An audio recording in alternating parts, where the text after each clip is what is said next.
Good evening, ladies and gentlemen. Welcome here to Tattnall Square Academy at Barney Hester Field as the Statesboro Bulloch Academy Gators.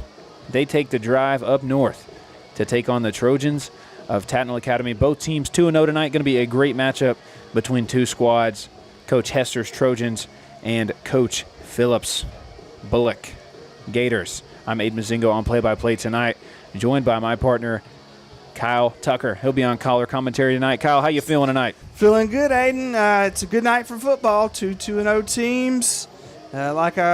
We were talking before the game, not quite football weather yet. The rain's starting to cool it off, but we could use a few more degrees before we get to football weather. But, hey, it's going to be a good night nonetheless. Tattnall and Bulloch Academy, this is going to be a good night for this matchup. Looking forward to it here. It's going to be a great one. As we've mentioned, both teams 2-0, so it's going to be a great matchup between two good teams tonight. They'll be taking on one another in about a minute and a half, 3 minutes roughly. So we'll be here on MGSL. Remember, if you guys want to stay tuned with all things Middle Georgia Sports, follow us on Instagram and Facebook at Middle Georgia Sports. Subscribe to us on YouTube at Middle Georgia Sports Live. And hit that bell when you subscribe on YouTube so you never miss any updates, any notifications for when we have any new content that drops, whether it be interviews with coaches, live streamings for football, basketball, baseball, ping pong, to pool, polo, whatever it may be in the Middle Georgia sports area. We will cover it. We will be there, and we'll give you the best that we can bring here on Middle Georgia Sports Live. But that being said, this is not the only game on tonight on MGSL. A few miles down the road, FPD and Westfield will be taking on each other in a good matchup tonight. Our good friends Marvin James and Caleb Godwin, they'll be on the call for that game. And a little bit further down the road from them will be Rutland versus Westside. They'll be taking on one another. Braden Holder and Graham Tuck will be on the call at that game between those two squads. That being said, both squads here will take the field here. They'll do the coin flip. They'll figure out which way they're going to go. And we'll take a break, and we'll just let you take in the sounds of Friday night here on MGSL.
And the Tattnall Trojans will take the field here, as well as the Gators from Bulloch. So both squads, as we've mentioned before, are 2-0 on the year.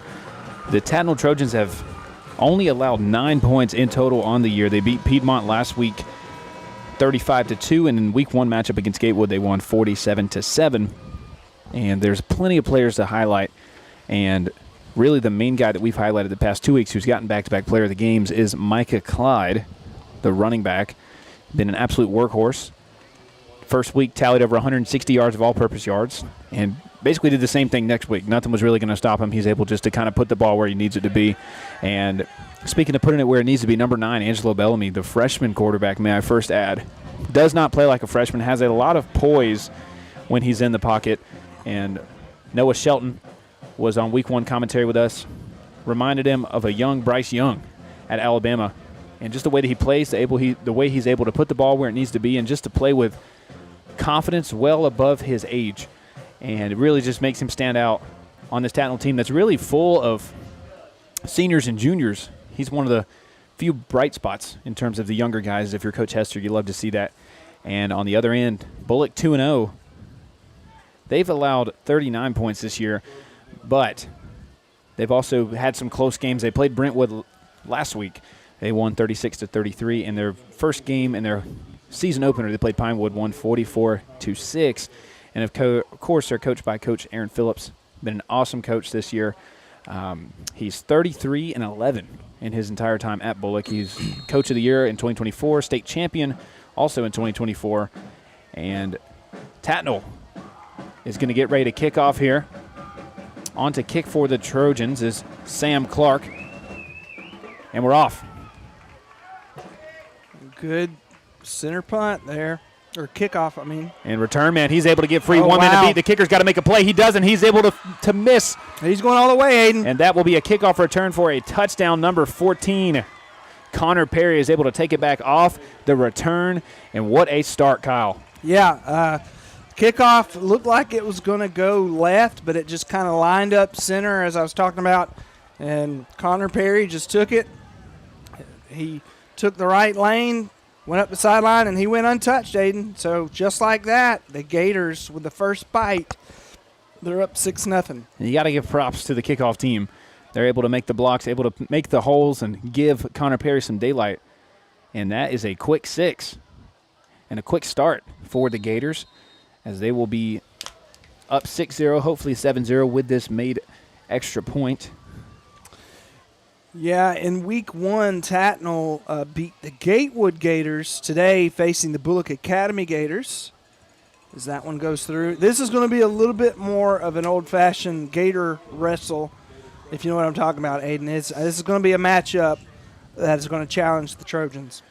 Absolutely. It's really going to give the Trojan team a run for their money. They've played two pretty decent teams in the start of the season, but here they're facing up against a team that's a little bit more scaled to size to them. That's a little bit more relative, because the first 2 weeks they played Gatewood, they played Piedmont, fairly smaller schools in terms of classification and roster size.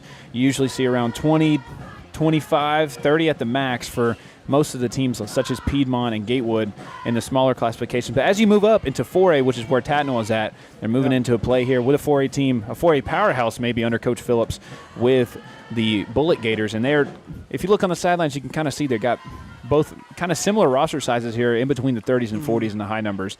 So it's looking to be a great matchup here, Kyle. Yeah.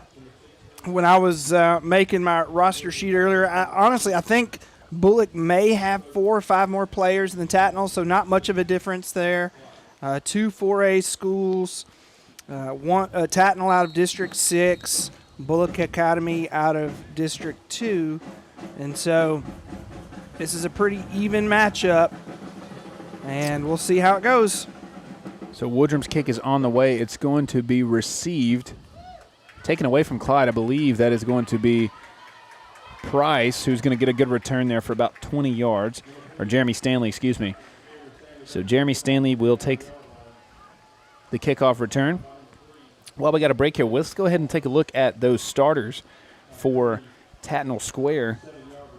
As you can see here, coming up on the screen here, they are led by number 9, Angelo Bellamy. He's the quarterback, the freshman quarterback. A lot of people kind of look, they're like, oh, it's a freshman quarterback. He does not play like a freshman quarterback.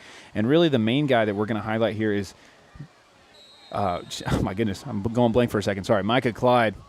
He's really the workhorse back for this offense, and really the engine, if you will. Yeah. So quick pass out to the flats from Bellamy. He's met hard, almost fumbles it there. Number 10, Jace Veal, is able to get about 2 or 3 on the pickup there. And going back to roster size, Kyle, what is the biggest advantage of having just more people on the sideline as opposed to, a smaller school? Yeah, just rotation. You can rotate them in and out. I had the privilege to call the Mount DeSales games the last 2 weeks, and Mount DeSales played Creekside Christian last week and Central Fellowship the week before, and Mount DeSales lineup was twice the size of both of those schools, and you could tell the difference as Micah Clyde has a good run there. Inside handoff. But, to your question, Mount DeSales kind of got off to a rough start in week 1. They cleaned it up in week 2, but you could tell that they were able to kind of wear down their opponent because they had twice the roster. They had guys that, could rotate in, where at Central Fellowship, their quarterback was also having to play linebacker. And same thing with Creekside Christian. Their quarterback had to play defensive position. So that kind of wears down those smaller schools. So you got these two teams, both kind of the same size roster, so it should be a little bit more of an even matchup with depth. And Twins look there. They'll hand it inside to Micah Clyde. He'll get stuffed back for a few yards. That was a big man Cone for Braylon Cone for Gatewood. Or not Gatewood. Goodness. Bulloch. And he is committed to Kennesaw State, I believe, to play football. Yep. And they're getting a good guy. They're getting a guy. 6'2", 310 pounds. That's going to be a big owl for Kennesaw State. And he's able just to stuff that run there. Kind of a 3-4 look here from the Gators. But I look more kind of like a nickel look now with the extra defensive backs. Bellamy will drop back. He'll use his legs, but he'll find a man outside. It gets away on the throw. Had his man Morris.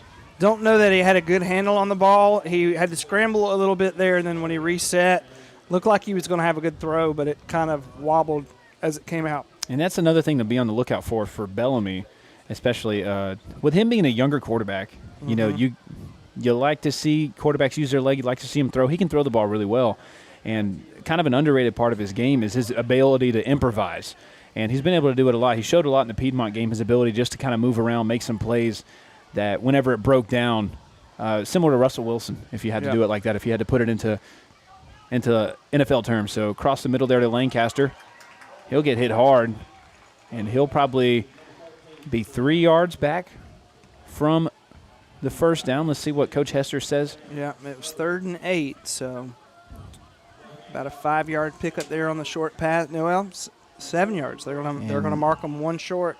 So the punt team will come on the field here with about 4th and 3 is what it looks to be, and probably going to be a good decision here. Usually, last week Caleb and I we're going back and forth. We say we don't punt the ball on 4th down. If you play Madden, anybody who's played Madden or college football, you don't punt the ball on 4th down. But here in the real world, you gotta think practically here, especially when you're in your own end and you're getting caught up here. Even with it being 4th and short, you don't want to give up good field position. So good punt there. Yeah, really good hang time from Carson Bryant. Will be received, and he's met. He is met down at the 20. Right on the 20 is what it looks like to be. Yep. And although the score is 7-0, we're going to get our first look at this Bulloch offense. And they run kind of a wing T look here. I see the wing backs. I was looking at the starters before the game. I see wing backs, and when I see wing backs, I get a little giddy because I like the wing T. I like that's just hard-nosed football. Little option look, and that's very similar to Gatewood. Gatewood week 1, they had a lot of option runs, a lot of counters. But here we're going to see Twins right here with this look, but they still got the wingbacks in play. Man in motion, wingback, and they'll get a man to jump off sides easily with that. And Bulloch will move up 5 yards. Yeah. Aiden, I come from kind of the GHSA side. I went to Northside High School, and Coach Way and Warner Robbins, they ran the wing T a lot through all those years, even back to their 2004 championship over Statesboro. A lot of wing T, so good high school formation. Sam Hubbard with inside handoff. He'll keep it. He'll get around the edge. Got some room to run. He's got some wheels, the quarterback there, Sam Hubbard. Sam Hubbard, I believe, Georgia Southern baseball commit. Yeah. So he'll a dual sport athlete, and he's able to hold it down here for about our first down on the carry, about 15 yards. Yep. Apparently he pitched a perfect game for Bulloch Academy back in June, and so Georgia Southern liked him enough to give him an offer, and so he will be going to Georgia Southern for baseball. But playing football here tonight, and he picked up a first down right out of the gate. A bit of a bootleg here. Left-handed throw from Sam Hubbard's got a man, and it's going to be a first down. Wow. Brought down by Jeremy Stanley. Big pass there caught by Billy Kreider. Yeah. Good name there, Billy Kreider. another Georgia Southern commit. So those two will be hooking up at the next level. And so he's a 3-star, according to Rivals, and on 3. 6'3", 190. Good catch there and good pass. So Hubbard catches the defense sleeping on the boot. Another inside handoff, this time on the sweep. Man gets around the edge. He's got one man to beat. Wow. Brought down again. I believe that's Jeremy Stanley again, his 3rd tackle this drive. So good play there from Rocco Reese. We were talking about his name before. Yeah, another interesting name, Rocco Reese. Good run there, good blocks as he runs around the right side. He's got some schools looking at him. He's got South Central Christian College out of South Carolina. Got Ottawa University, but not where you would think it is, Aiden. It's in Surprise, Arizona. And then Dayton Beach Christian out of Daytona, Florida, one of my favorite places. So he's got some looks coming his way, and if he keeps running like that, he'll get an offer before too long. And we'll stay here. Both teams will take a timeout to start. Or, excuse me, Coach Hester and the Trojans will take a timeout to start. They'll adjust.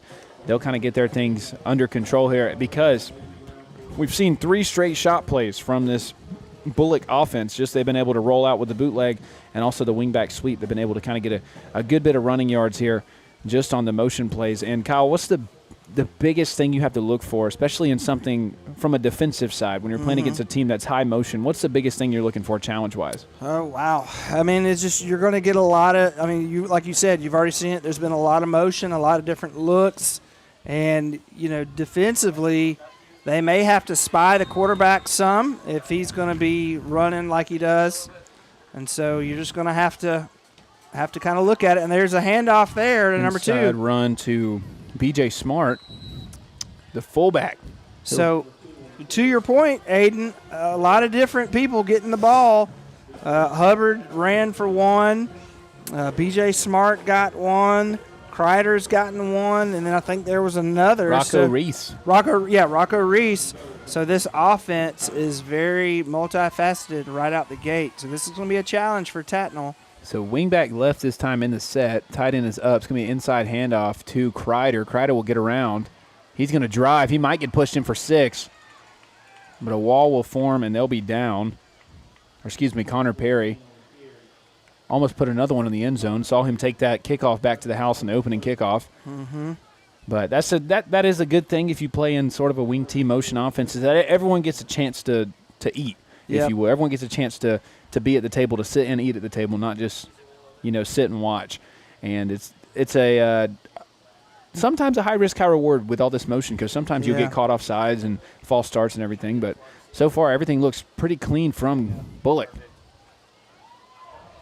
And B.J. Price will get in for 6. And the Gators are off to a quick start, up 14-0 here if they make this extra point. Yeah, this is Tattnall. Not familiar with this. As you mentioned earlier, the first 2 games of the year, they've only given up 9 points. And here, 5 and change in the first quarter, they've already given up, like you said, about to be 14 now. So a high-scoring offense, this Gators football team. And we mentioned it before. Last year, Tattnall was not where they wanted to be in terms of the competition that they played at, the level of competition they played at. They didn't have a successful season by any means. 0-10. You don't want to throw that number out there, but sometimes you just got to throw it out there just to put it in comparison. 0-10 on the year last year. They were only able to score 45 points on offense, and they came out week 1 and they said, we got something to prove. And they scored 47 in the first game. And that's crazy. They almost scored the exact same thing the next week, 35-2 against Piedmont. So it's definitely a big confidence boost going into the season, but now you're facing something you haven't had before, down 14-0. What are you saying to your team if you're Coach Hester, knowing that you've had a good start, but now you're kind of getting punched in the mouth early on? Yeah, just keep your head in the game. Still a lot of football left. I mean, it's 6 minutes and 20 seconds left in the first quarter. I mean, Bulloch Academy is a high-scoring offense of their own. They scored 44 week 1 against Pinewood Christian, and then 36 last week against Brentwood. So both of these teams can score. It's just a matter of who's going to keep their head in the game, who's not going to let themselves kind of get out of sorts. Just come in, play your game, and do your thing, and you should be there at the end. So it'll be interesting. So Case Woodrum on a kick. Stanley and Clyde back to receive the kick. It's going to be most likely taken by Clyde. He'll take it this time. Last time was Stanley on the return. Clyde is able to find a gap. He might be able to break free. Clyde breaks past one. He passed two. He's got 2 men to beat. He's able to stay up. He almost falls, and he'll go out of bounds. Micah Clyde with a great return. So about 62 yards roughly on the return there from Micah Clyde. This is his first year with the Trojans. Done an excellent job so far. He's made his footprint pretty wide for this Trojan team. He's been a big help, especially weeks 1 and 2, but also dual sport athlete, tri-sport athlete, if you will. He plays basketball, he plays baseball, and really so far we've seen most of his work done on the football field. Yeah, and that was a big shot of adrenaline, Aiden. That's just what the Trojans needed after being down 2 touchdowns that quick. They needed something to kind of wake them up and get them back in the game. And Micah Clyde delivering right there with that long return. And twin set here, look for Bellamy. Toss outside to Clyde. Clyde's going to get past the tackle, but he's going to get brought down by number 8 of Gatewood. That will be Whit Olaf, the outside linebacker. Yep.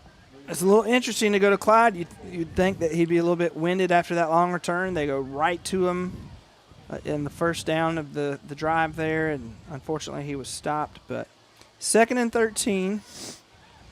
They're on the Gators side of the 50, so not a whole lot of field to chew up here. They've got the advantage. Let's see what they can do with it. Bellamy will drop back in the pocket. He has 1 man. He'll look. He's got a man 13. Nice catch there. Did he get a foot down? We'll see what the official says. The official will say it is a fair or inbound catch by Champ Price. So good throw there from Angelo Bellamy, but even better adjustment from Champ Price just to be able to find the ball and locate his feet to keep it in bounds to get that 1 foot in. Yep. First down Trojans. And the Price was right there. He had it, man. That was a good throw by Bellamy. Price went up, had a man right there trying to contest him, and he went up and brought it down for a fair catch. So great offensive play there for the Trojans. So great play call there from Coach Palmer. Bellamy's got a man across the middle. He has him. He's going to find him. Number 10, touchdown, Jace Veal. That's the 2nd touchdown of the year for the big man, Jace Veal. So good throw there from Angelo Bellamy. He's just able to find Veal across the middle on the slant, 4-6. And that is something you love to see if you're Coach Hester and the Trojans. Good response to getting kind of hit in the mouth early as they put 6 on the board. Yep, the Gators came out chomping, and the Trojans said, we got you. We're going to hang with you. And so, hey, again, Micah Clyde with the long return helped set that up. So that was kind of a big precursor to this score here. So Trojans are right back in it. So Barber's extra point attempt is up and good. And we are in store for a good game. 7-14 here. The Gators will be on to return. And we'll take a break, and we'll be right back on MGSL. When doubt surrounds your picture of tomorrow, hope from others can light the way forward. A whole team of people focused on what's next. Devoted to medicine that envisions the future so you can do the same. The power of second chances is here at Emory Healthcare, but its beauty shines brightest when you bring it home.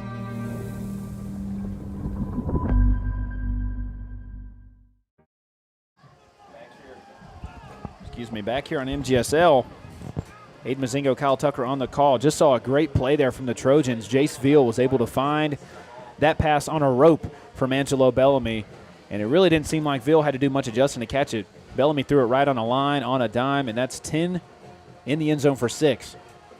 And 7-14 will be our score here as the Trojans respond rather quickly to the assault or the attack put on from the Gators here. Mm-hmm. They tried to chomp, and the Trojans bit back. So 14-7 here. Short kick there, returned by the Gators. He's able to find some room there. But Cannon Vickery on the return is going to be brought down at the Bulloch 35.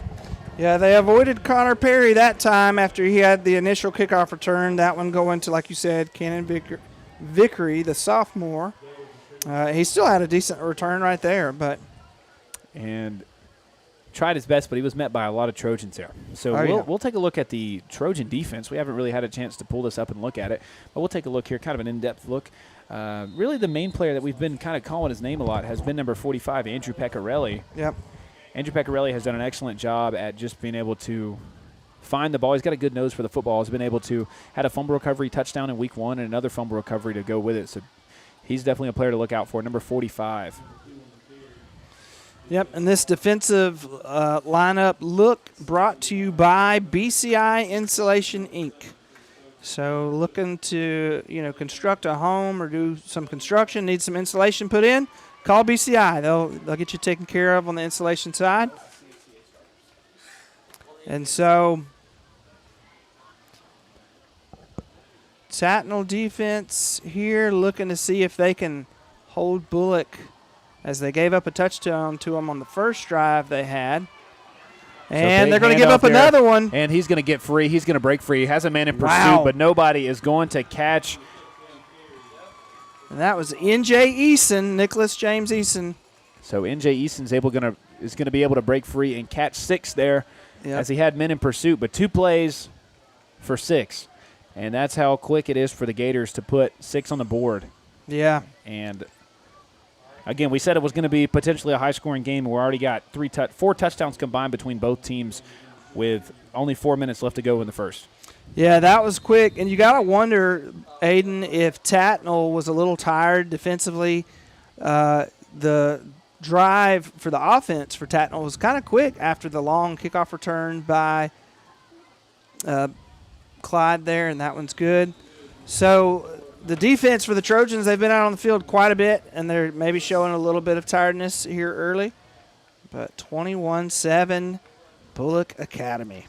That will be our score here. We'll stay here. We won't go anywhere. We'll let you guys just soak in the sounds of Friday night. Yep. And it's definitely something special, especially here in the Middle Georgia area. High school football is always something special for anybody in general. Everyone loves high school football.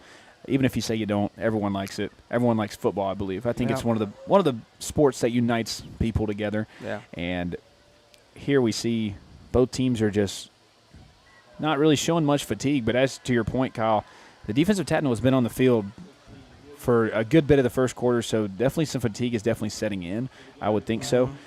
Just because you're doing all this running, you're having to catch up with guys, you're having to constantly move around, shift your formation, shift your sets, just because of the awkward formation that you get out of this wing T look that you have to run on defense. We'll see if they go to Clyde again. He had that, as we said, about a 62-yard return the last time he got it. And Case Woodrum on, set to kick. Stanley and Clyde back to receive. We'll see where Woodrum puts this ball. He's just going to send it across the middle. Likely going to be picked up by Clyde. Clyde will be able to return it. And he's brought down. So probably roughly about 15 yards on the return. And he'll be brought down by Camden Majer. And the Bulloch defense, haven't really had to see much of them so far this game. No. But, really the highlight guy that we're going to be looking at is Braylon Cone, the Kennesaw State commit, the big guy in the middle, just stuffing the run. Yeah. And Number really, 88. I haven't really seen much from the Bulloch defense. But then again, that's something that isn't really something to complain about if your defense hasn't been on the field barely at all. Yeah, no. A good defense is a good offense. And so the Gators defense already got a 14-point advantage, so they can not necessarily rest easy, but they can go in confident knowing that their team's already up 14-0. Or 14 as there's a flag. And that will be on the Trojans for a false start. They'll move back 5. I believe it's going to be on the man in motion, Caslin, on that play. So Bellamy will go get the play call from Coach Palmer. And Christian Palmer, the OC for Tattnall, also the head basketball coach for the Trojan basketball team. He's done an excellent job in his tenure so far here at Tattnall. Was previously at Piedmont Academy. So we had a little bit of a connection to last week's game with Coach Aubrey Payne. So Bellamy has his play called twins left and right. Caslin in motion.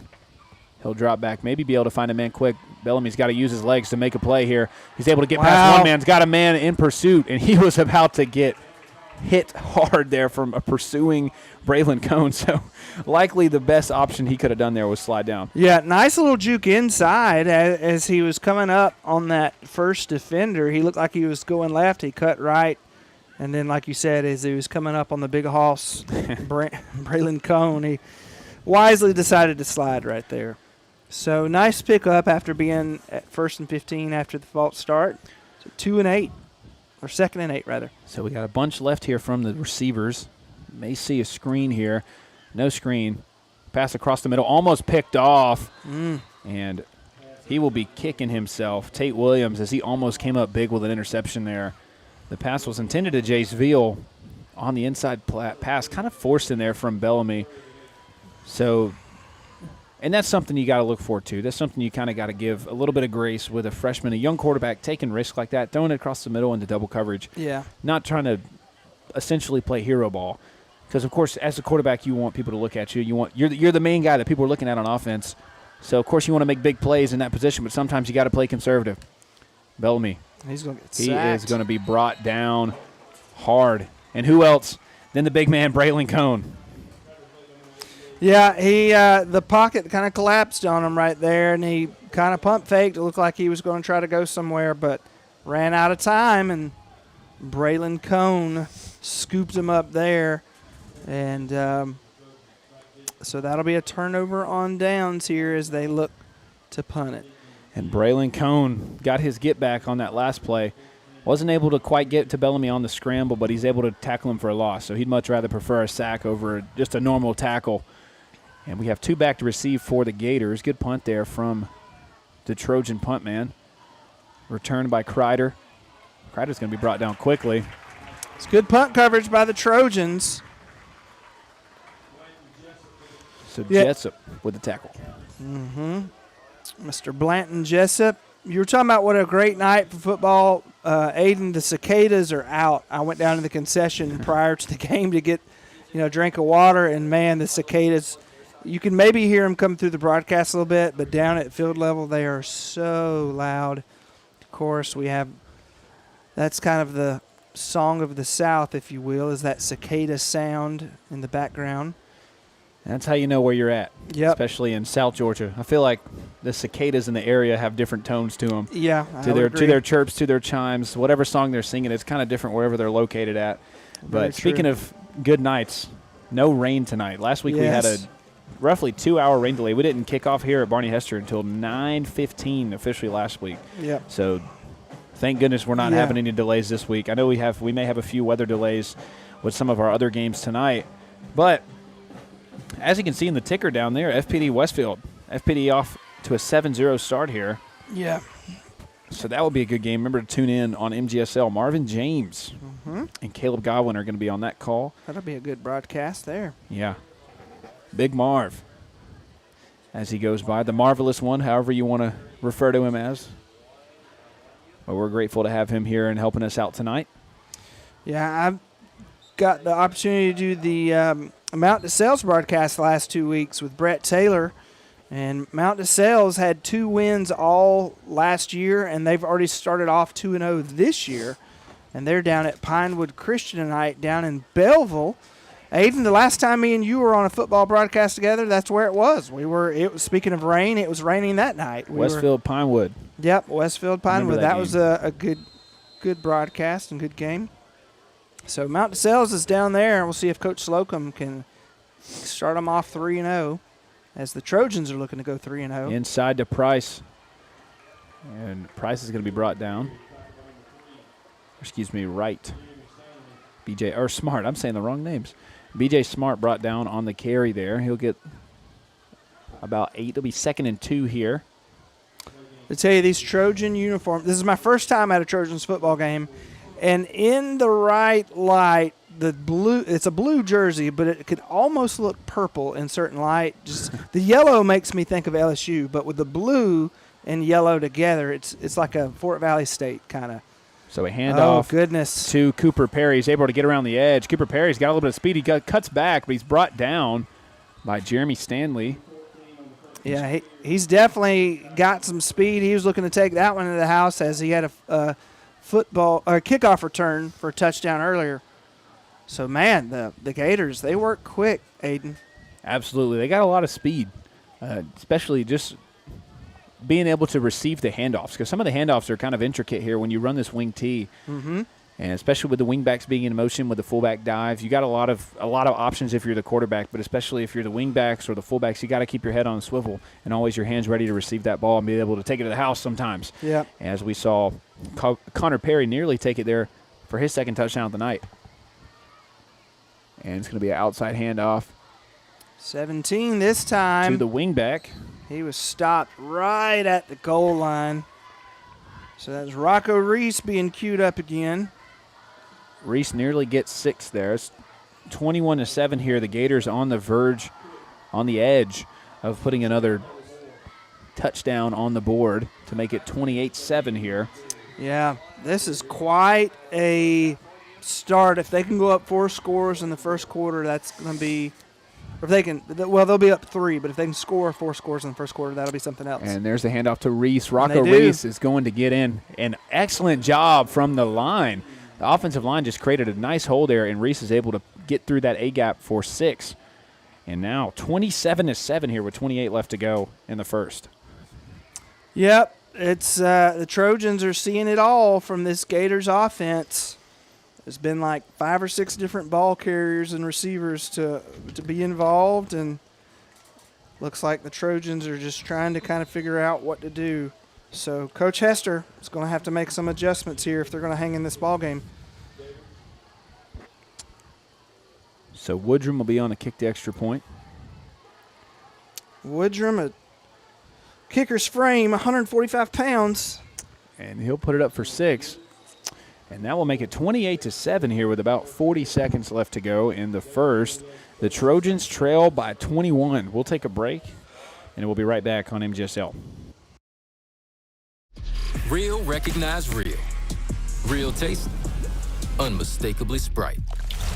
Real refreshment, crisp lemon lime. You see it and answer the thirst, but never thirsty. Sprite, the clear. When doubt surrounds your picture of tomorrow, hope from others can light the way forward. A whole team of people focused on what's next.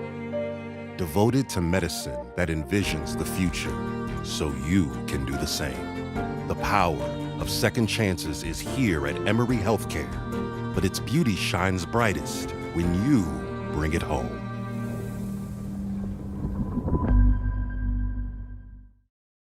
Back here to MGSL at Barney Hester Field at Tattnall Square. The Trojans down 21.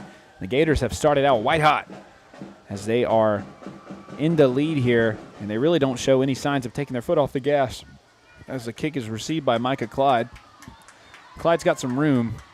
He's got more room. One man to beat. He's able to break free around the edge. We saw him do this last time. Flags are on the field. Likely going to be coming back. Probably going to be a block in the back on Tattnall. We'll see what the white hat says. Boy, can he cut, Aiden. He's got Clyde. good hips, just a good ability to run the ball and cut when he needs to. But a little assistance there as there's probably going to be, like you said, block in the back. Usually that's what it is whenever a big return happens. And no, it's going to be holding, but it will be on Tattnall, so that will push them back 5.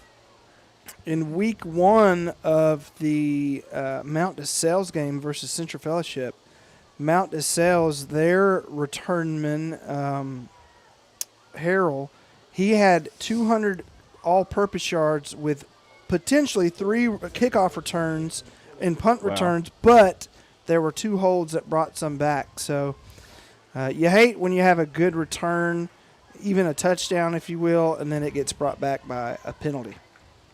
And penalties were really all over the place, especially week 1. Yep.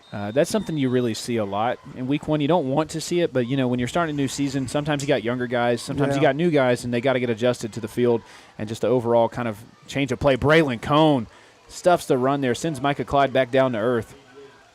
And what a play. Yeah, Braylon Cone has definitely had a defensive presence up the middle there as he had the sack to end the last drive, and then he stuffs Micah Clyde there. So it's going to bring up 2nd and 9. I think that's probably going to be the last play of the first quarter as the clock is winding down here. So that will end the first quarter. The Trojans down 21.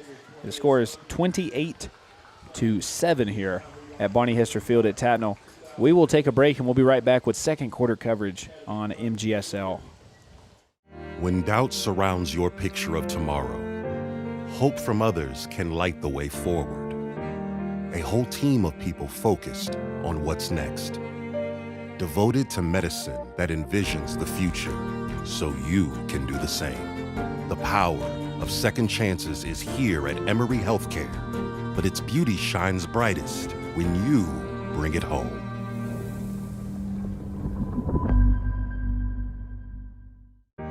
When doubt... Real recognize real. Real taste, unmistakably Sprite. Real refreshment, crisp lemon lime. You see it and answer the thirst, but never thirsty. Sprite, the clear favorite. Real recognize real. Real taste, unmistakably Sprite. Real refreshment, crisp lemon lime. You see it and answer the thirst, but never thirsty. Sprite, the clear favorite. Back here at Barney Hester Field on MGSL, the Tattnall Trojans against the Bulloch Gators. The Bulloch Gators have been red hot so far to start, 28-7. If you are Tattnall, Kyle, you're down 3 scores. You're going into the second quarter with a fresh start, obviously 2nd and 9. What are you looking for here, especially on the offensive side from Tattnall? Well, Angelo Bellamy is going to have to hook up with one of his receivers, maybe keep giving it to Micah Clyde and just kind of pound the run and wear the Bulloch defense down. They're going to have to do something to get back in this game. Maybe want to give their defense a rest and see if they can hold on to the football offensively for a while. Bellamy with a throw to Price. To Veal. Tried to hook up with his wide out there to Jace Veal, but incomplete, unsuccessful on the throw. A little short. Yeah. As Veal looked like he was trying to draw a little bit of pass interference there on the defender, Perry. Yeah. But was not able to be successful with his theatrics, if you will. Perry playing both ways, as we saw him running the football on the offense, and now he's in the secondary. But like I was saying, if the Trojans could sustain a little bit of an offensive drive, that would let their defense just catch a breath for a little bit. And that might be a difference maker. Trips right here. We may see a deep ball here on the right side from Bellamy.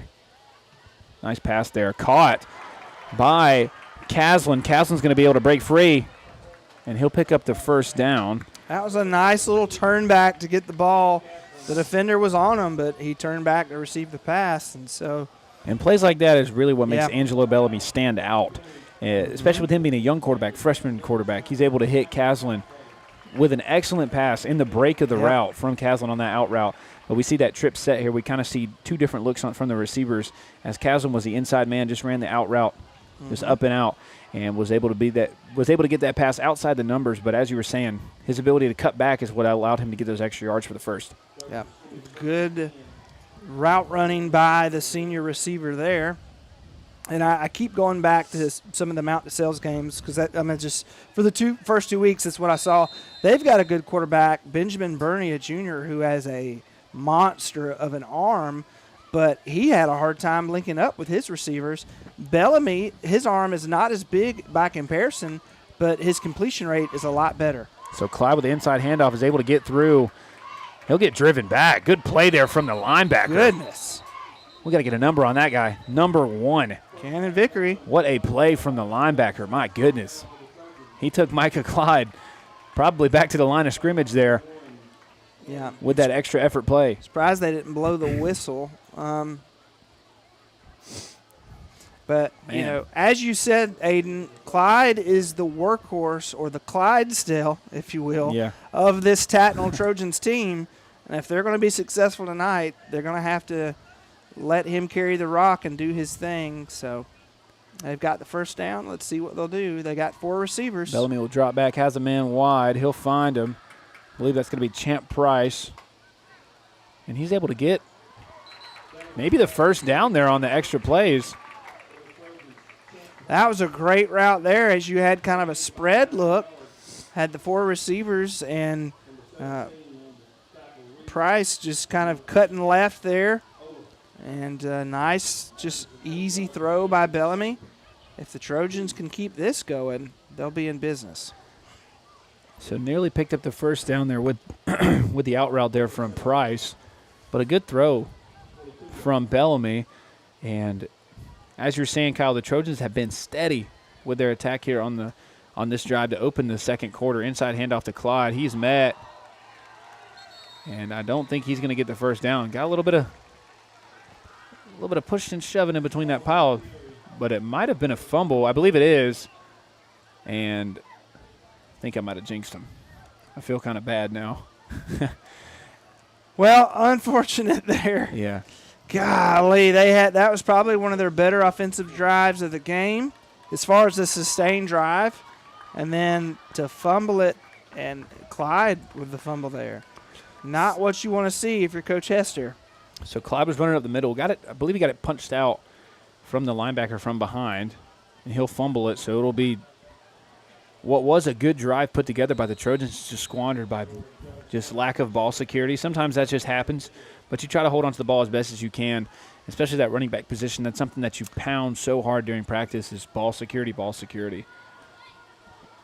So now the Trojans forced to play their hand here on defense. 3 linebackers look. They're going to go ahead and just send everybody on the line. And the quarterback is able to break free. Hubbard's around the edge, has one man. Hustling. Uh-oh, we got a little bit of a tussle down there. We got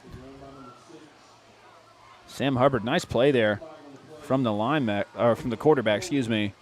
But I think it'll be all for nothing with a holding penalty here on the Gators. So they'll go right back to where they were. But great play there from the quarterback, Hubbard. Yeah, he was showing his wheels there.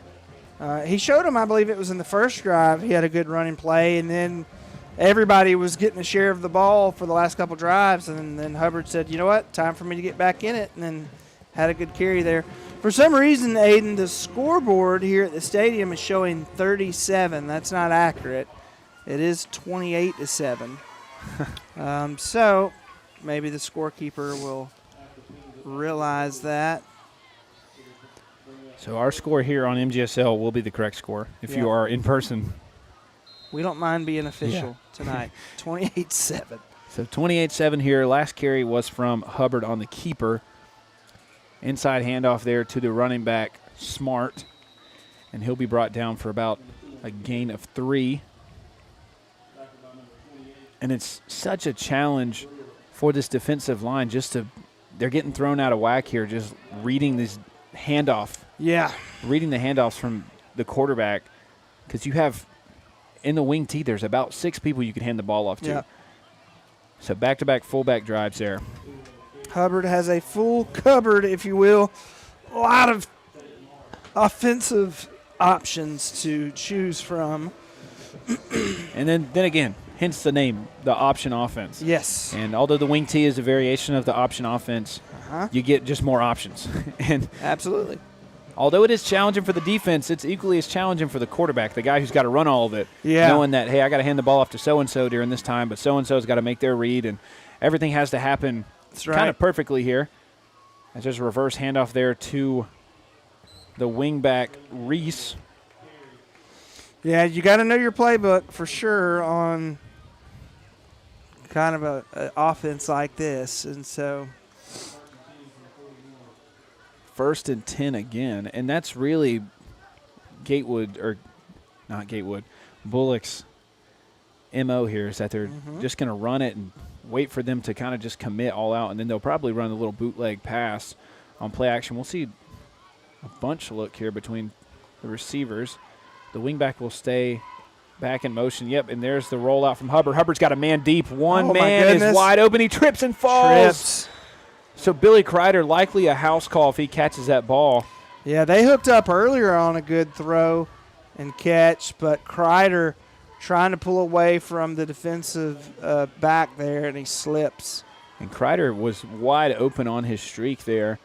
Hubbard rolls out. Sometimes I forget that it's a lefty because I was like, he's rolling out to the left. Like, he's not going to be able to make that throw off his back foot, but then I see these lefties, so he's in a favorable way to throw that. But Kreider had everybody beat. Nobody even knew that Kreider was back there. He just broke through the line, was able to get through the seam, but unsuccessful. The turf monster ate him up there.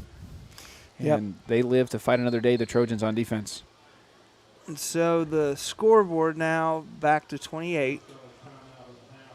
And 28-7 will be our score still here in the second quarter. About 8.5 left to go. We'll go ahead and take a break as both teams will talk it over, and we'll be right back on MGSL. When doubt surrounds your picture of tomorrow, hope from others can light the way forward. A whole team of people focused on what's next. Devoted to medicine that envisions the future so you can do the same. The power of second chances is here at Emory Healthcare, but its beauty shines brightest when you bring it home.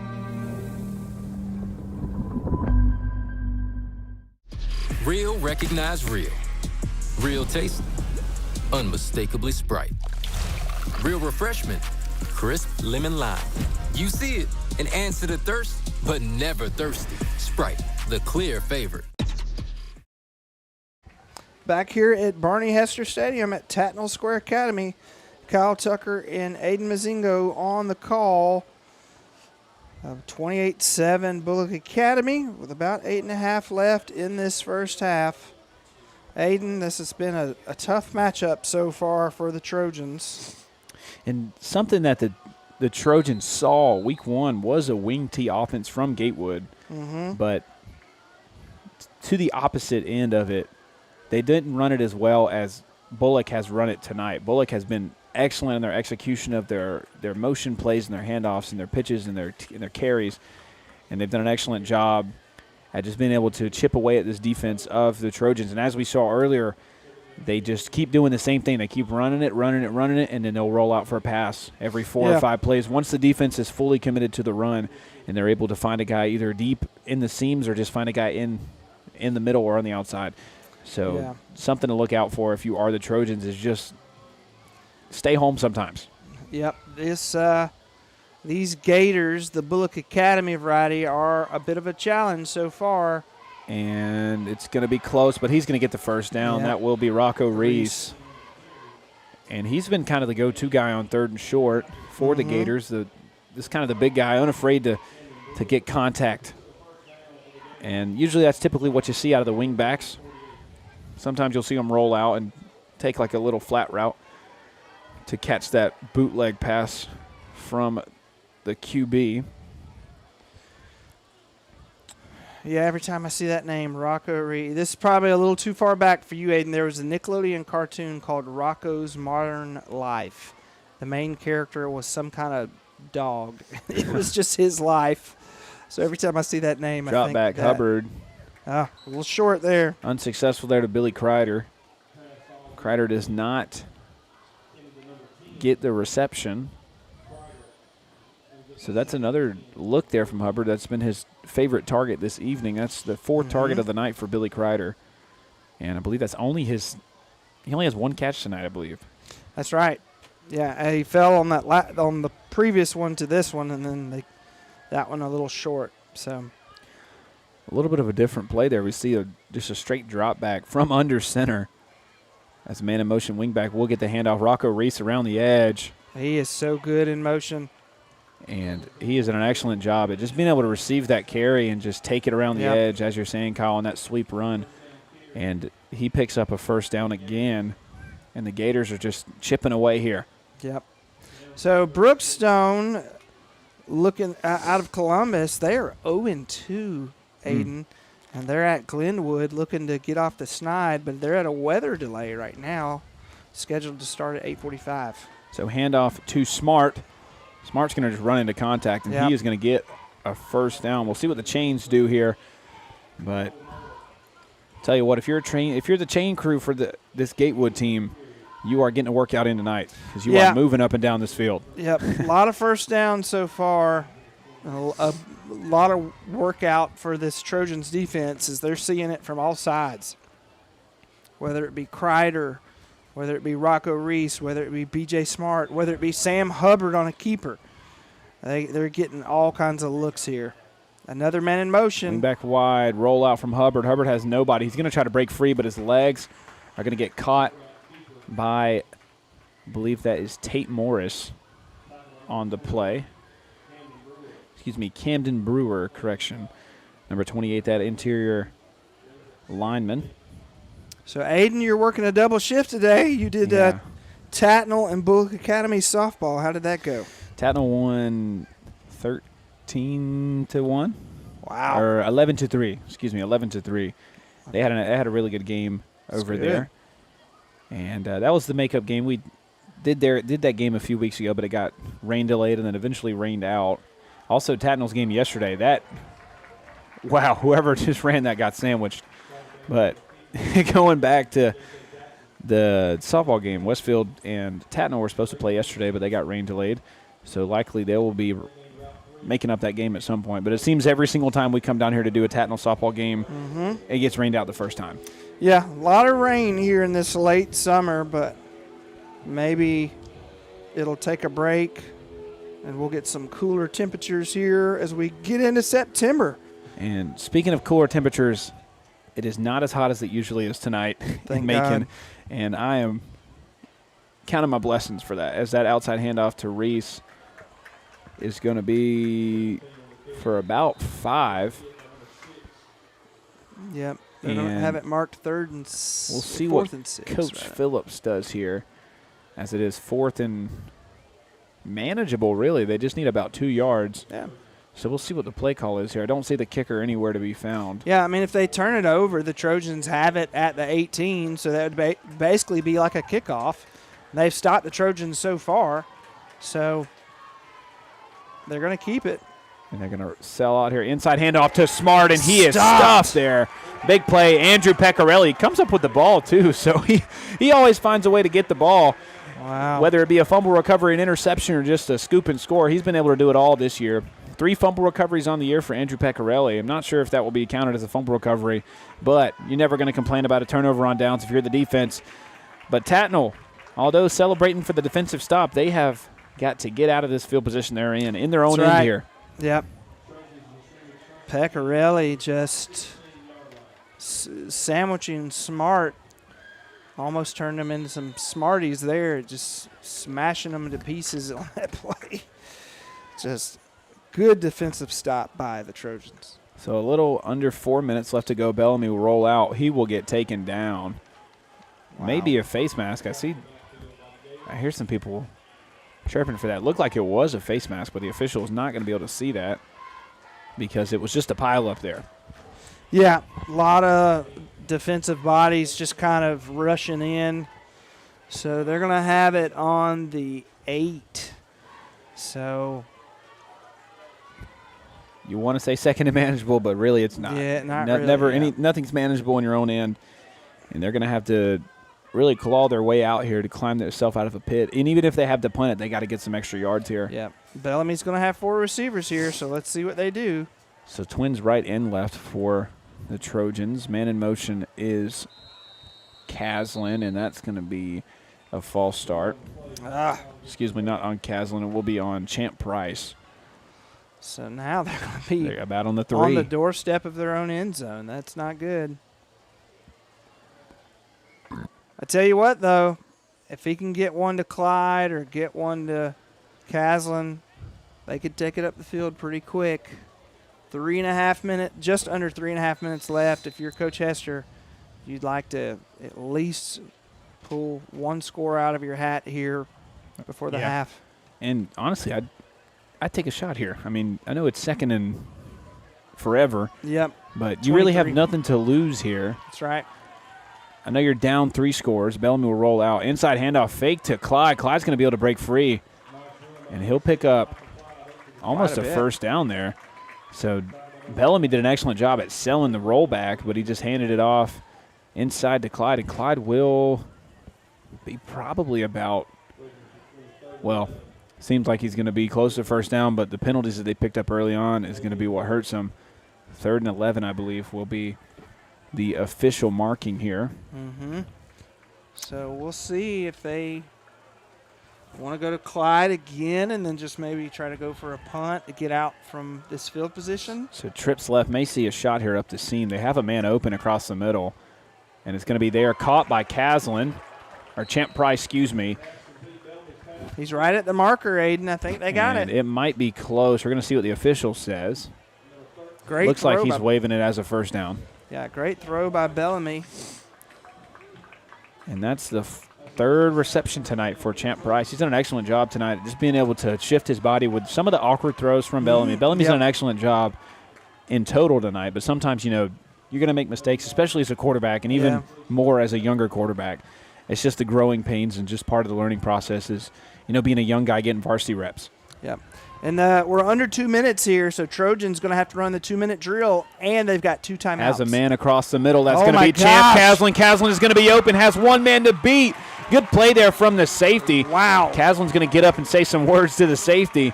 And I'd talk your game there, Caslin. Ain't nothing wrong with saying that after you get a big play. Yep. So good play there from Champ Caslin. Also good read there from Bellamy to find his man in the numbers there. So the clock will stay rolling. Got about a minute and a half left. Just kidding. There will be a timeout. So the Trojans will take a timeout. And what a play there from Bellamy to find his man Caslin for the first down and some more. And we'll take a break. And we'll be right back on MGSL. When doubt surrounds your picture of tomorrow, hope from others can light the way forward. A whole team of people focused on what's next. Devoted to medicine that envisions the future so you can do the same. The power of second chances is here at Emory Healthcare, but its beauty shines brightest when you bring it home. Real recognize real. Real taste, unmistakably Sprite. Real refreshment, crisp lemon lime. You see it and answer the thirst, but never thirsty. Sprite, the clear favorite. Back here on MGSL, the Trojans are marching down the field doing the 2-minute drill. Minute and a half left to go. They've been able to pick up some chunk yardage on the shot plays here.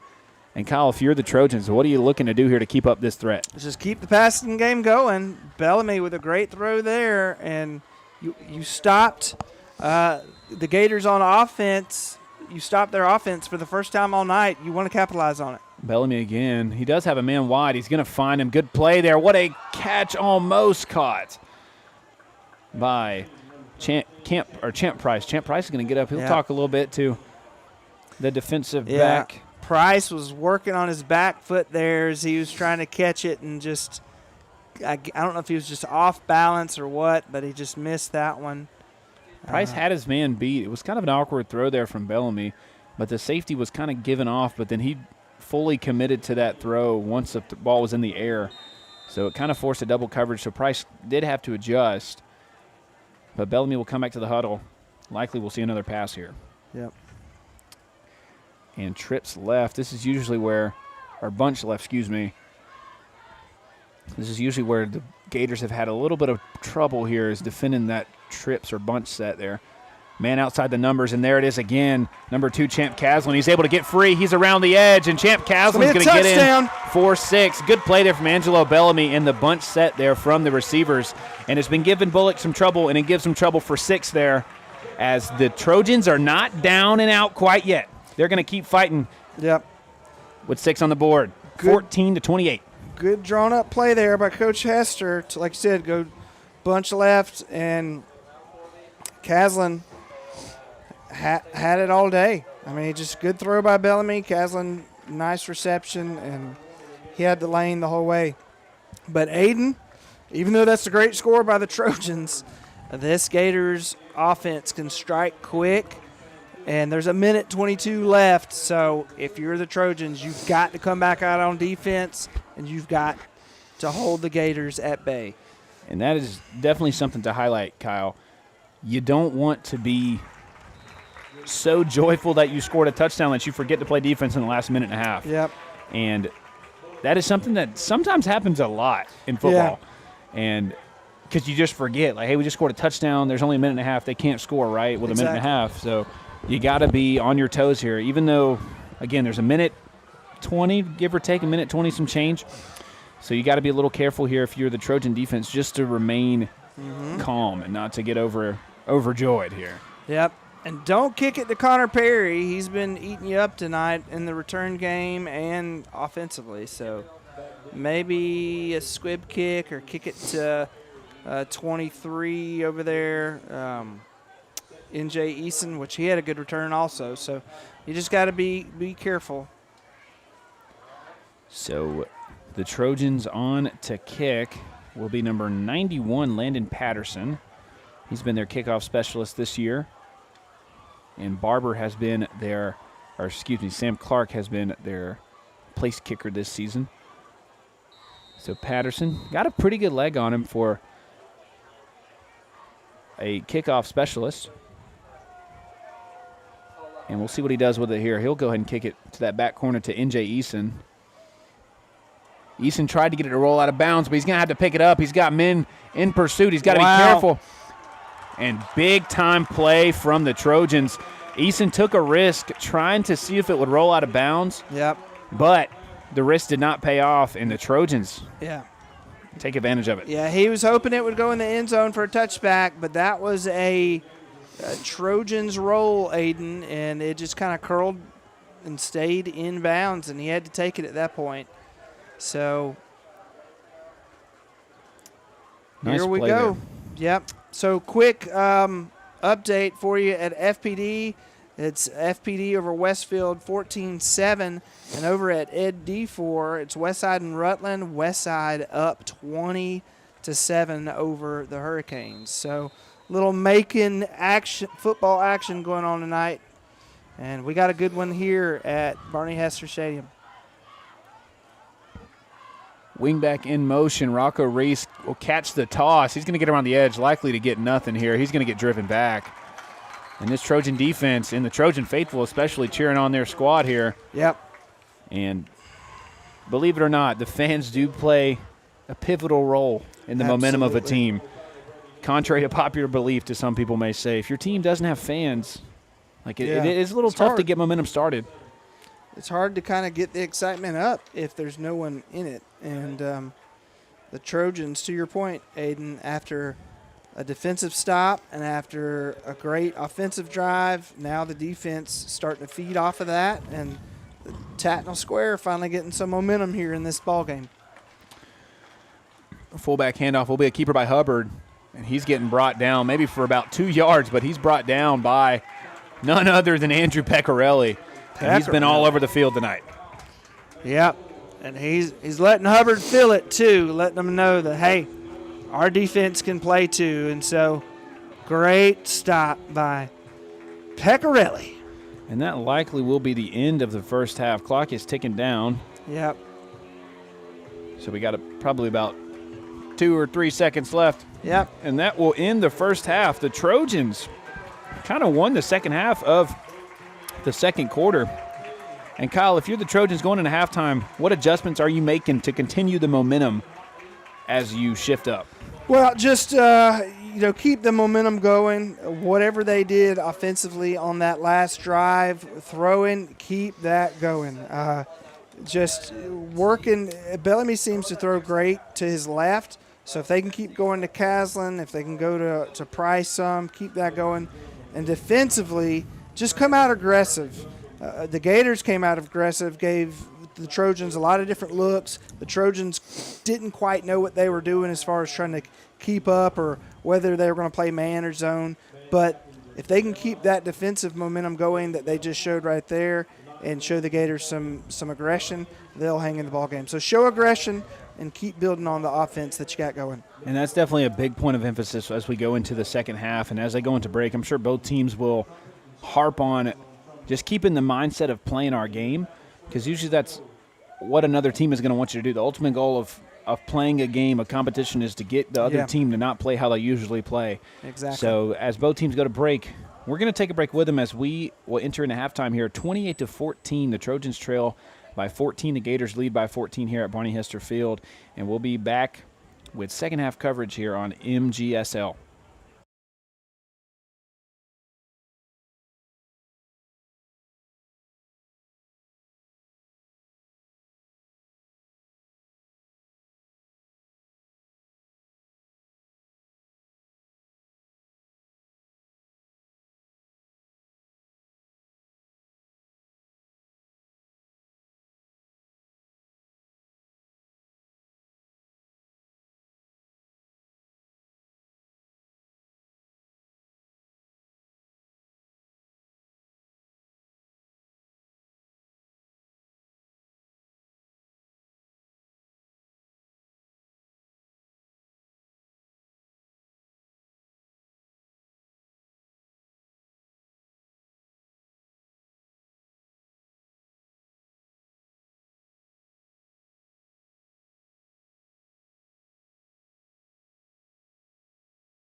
And we are back here on MGSL, set to kick off for the second half in about 45 seconds here at Barney Hester Field. The Tattnall Trojans had a really good end to the first half. They were able to punch 6 in the end zone. I believe Champ Caslin was able to get the touchdown reception there to end the first half and make it more interesting, make the game closer here as the Trojans are down 14. We're down by 21 at one point, and the Trojans seemed to shift momentum in the first half towards the latter half of the half, and they'll receive the ball at half, and they got the touchdown to go into the second half. So, Kyle, if you're Tattnall, what are you doing to stay on top of that momentum? Yeah, that was huge to, come back there and, like you say, score the touchdown in the first half. I'm just going to keep throwing it. Angelo Bellamy, he's doing great here in this game. Him and his receivers are hooking up. They're seeming to really kind of click here as of late. And so if they can keep up that offensive pace, they can maybe keep up with the Gators, because the Gators themselves have been fast offensively. And so if it's going to be kind of a barn burner of a game, you want to stay clicking on offense if the defenses aren't going to do their end. But, if I'm Coach Hester, just keep throwing it, and defensively just come out aggressive. And it's just as people say, a great defense is a good offense. Yep. And both teams, respectively, have had good defensive possessions. Tattnall, their defense kind of stepped up towards the end of the first half as we saw them stop the run a few times, and they took advantage of the botched decision-making on the kickoff to end the second half and kind of pin Bulloch in an unfavorable position. So both teams will be looking to take advantage of the opportunities they get in the second half, being that the way it's looking and shaping up, it's going to be a good game to end it, barring any setbacks or any miscommunications or anything like that. So don't go anywhere, guys. And just to give you a score update, FPD Westfield 14-7 as the Hornets trail by 7. The Vikings are up 7. And Westside Rutland, I believe Rutland is trailing by 15, I believe. I think last time we looked, it was a 15-point lead. Close one there. So all games tonight on MGSL have been good games here as we get a score graphic here. So 26-15 is the Rutland Westside score. That is Braden Holder. Just a 2-score game there. Braden Holder, Graham Tuck are on that game. And, of course, Kyle and I are on this game here at Tattnall. And on the other end, FPD and Westfield, that is the marvelous one, Marvin James. He's on the call with our good buddy Caleb Godwin. So be sure to tune in, give us all some love tonight equally. And if you love us, you'll subscribe to us. Absolutely. You'll follow us so you don't miss any notifications here on MGSL. And again, that's Instagram and Facebook at Mid-Georgia Sports and YouTube at Middle Georgia Sports Live. Also give a shout-out to Emory Healthcare and Coca-Cola for being so gracious to sponsor us and to believe in us here and to be along for the wonderful journey that it's been here and the wonderful journey that it's going to be here on MGSL. And with that being said, Coach Hester and Coach Phillips' squads will take the field here for the second half. And Kyle, if you're Bulloch, what are you looking to see from them going into the second half? Just keep giving Tattnall different looks as far as your offense. Sam Hubbard, the quarterback, and Coach Phillips of Bulloch Academy, their offense has been very multiple, running, handing it off, like you say, running that wing tee kind of option. You've seen a little bit of everything. So if you can have different motions, different looks, never let the Trojans kind of know what you're doing, I think that would prove successful again here in the second half. So kind of keep what you did in the first quarter, keep that momentum going. And defensively, try to stop the pass if you can. It's going to be hard. Like you said, the Gators don't really have a good pass defense. So pooch kick there from the Gators. It will be received. So Tattnall will reverse the field. He'll get around the edge, has him one man to beat. And it's going to be tough to bring him down. He's going to stay up. Number 21. Wow. He's able to find some room, reverse the field. He's just going to keep running around. It's Carson Bryant. So Carson Bryant, well, he's going to lose a few yards on the return, but good effort there from Carson Bryant just to run around there and to throw it out of whack here to start the second half. I think just between running towards us and then going back the other way, he almost ran the full length of the field just going east to west. It reminds me of in Forrest Gump where he's running the kickoff return. He takes it and he turns left. And he runs toward the sideline, and he just turns right again. Doing? And he just runs straight, and then he just keeps running through the band. Yeah. And it was cracking me up there on the return. Greenbow, Alabama. So yeah, they'll emerge from the huddle here. The twins set here on both left and right here. Bellamy will inside handoff to Clyde. And shades of the first half looks for Clyde here. He's just stuffed at the line. Yeah.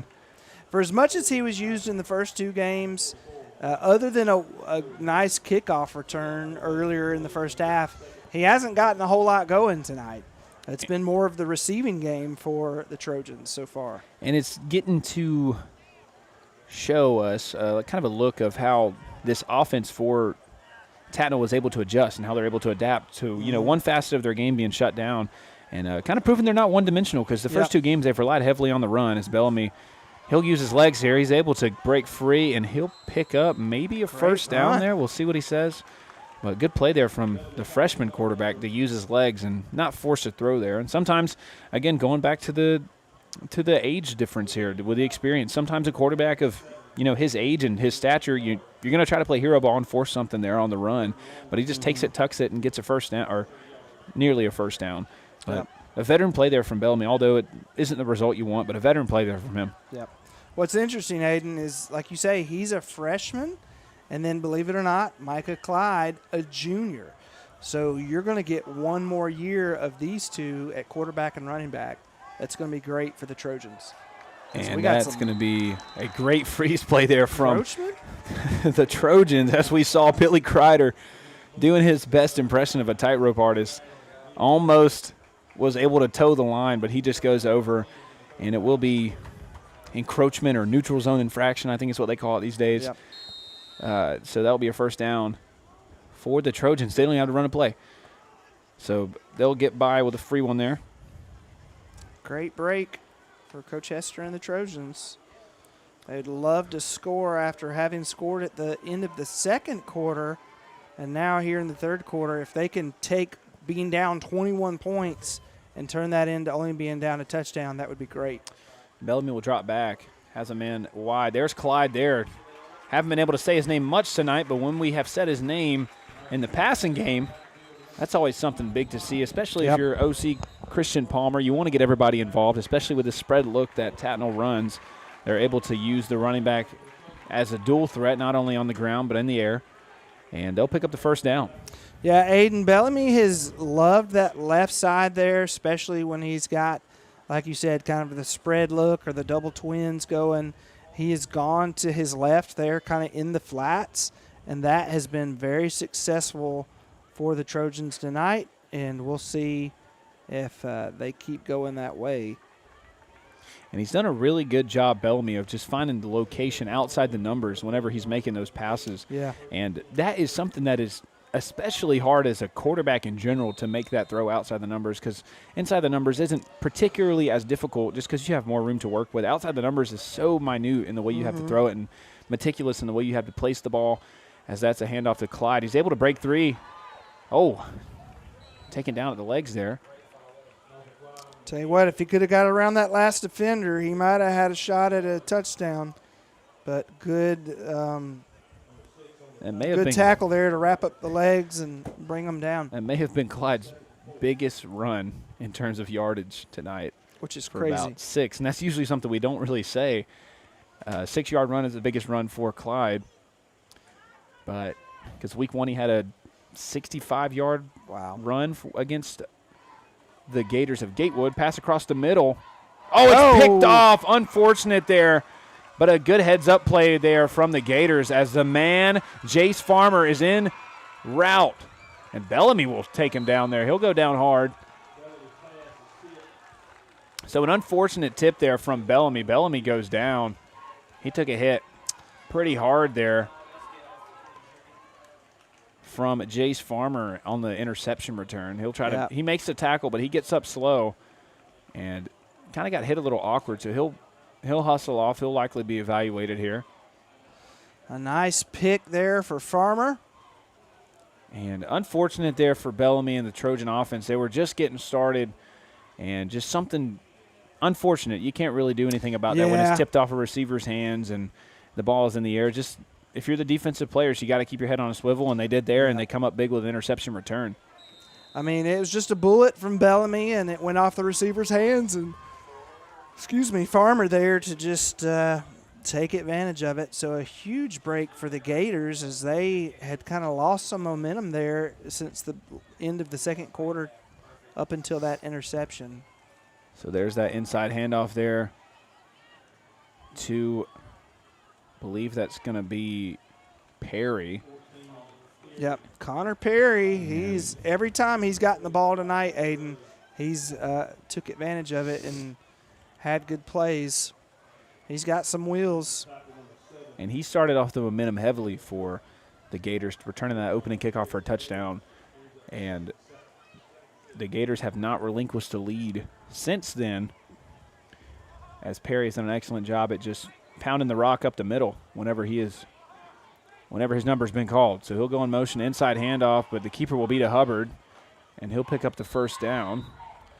And Hubbard, talking about some wheels there. He's got some speed. Every time he's ran, for the most part, it's been for good yardage. So really good, capable speed from everybody that is able to tote the rock from the Trojans, or not from the Trojans, from the Gators. They've done an excellent job at just being able to find the gaps. And that's such a good thing if you're a runner. You don't necessarily have to be the fastest player on the field as the running back, but you just got to be able to see the gaps and be able to hit it there, as we see Smart make a smart play there through the A-gap, and he picks up about 7 on the run.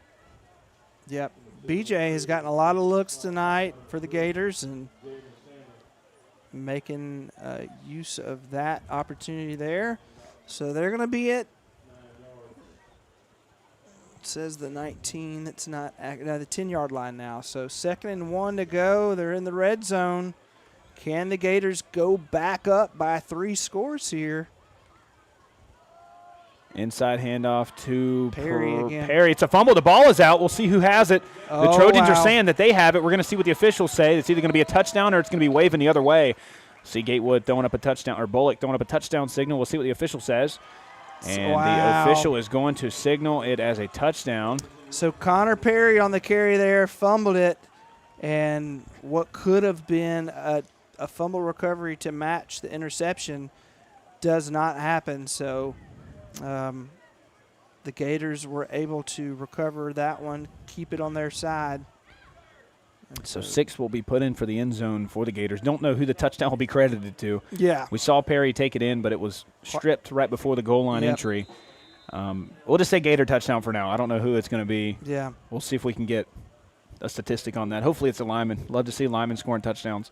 Oh, yeah. And Case Woodrum on to kick the extra point. It's up, and it is good. And that is a momentum killer, man, if you're the Trojans. The interception that leads to the touchdown for the Gators. And if you're the Trojans, how do you bounce back from this? Well, you just got to get back out there and keep playing. I mean, you were down 3 scores. You pulled it to within 2. And, they had momentum going to maybe pull it to within 1 touchdown, and if not for just a tipped pass. So not bad offense if you're the Trojans, just an unfortunate break. And so they're just going to have to get back out in it and just keep pulling away. 7 minutes left in the third.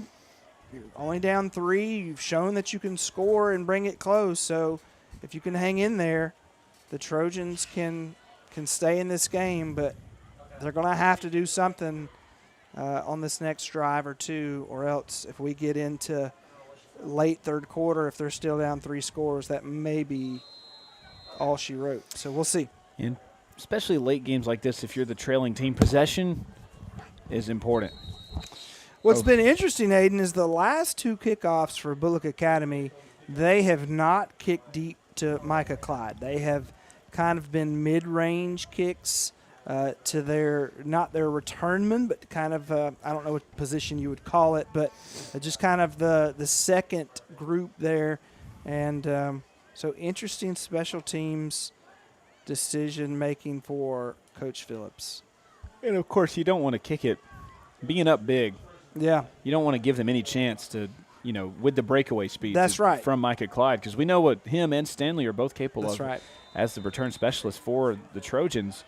And you don't want to give them you don't want to give them an inch at all. No, and after they kicked it to Clyde early in the game and he got a 60-yard return, that helped set up a score. So you don't want to give them easy ways to get back in this game. And Bellamy's pass is tipped there by number 4, Rhett Morgan. He's able to get his hand on that and will be an incomplete pass. So 2nd and 10 again.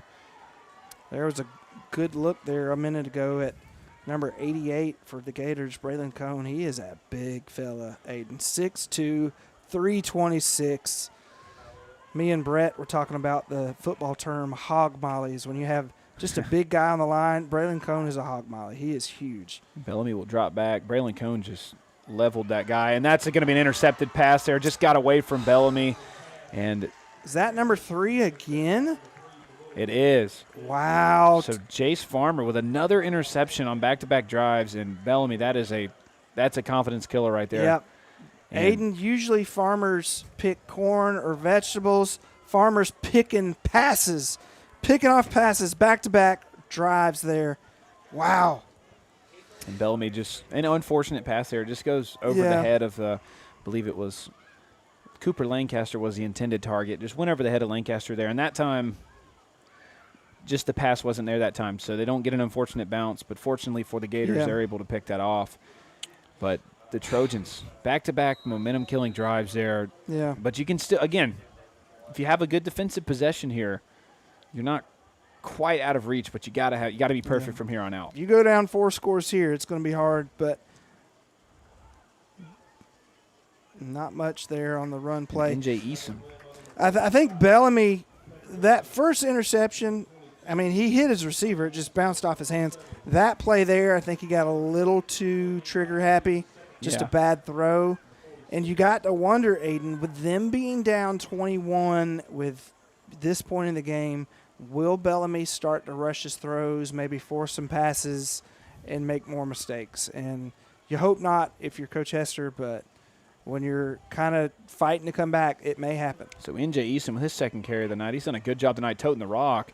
That may be a horse collar. Horse collar. That's a really high tackle there from the Trojans, from Jeremy Stanley. It was really a surprise. There's no laundry on the field there. That was at the head.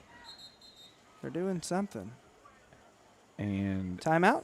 So we'll see what the white hat signals. I believe he's going to signal a timeout is what it looks like. Yeah, but Nicholas James Eason on the carry there, and like you said, he's been successful toting the rock tonight.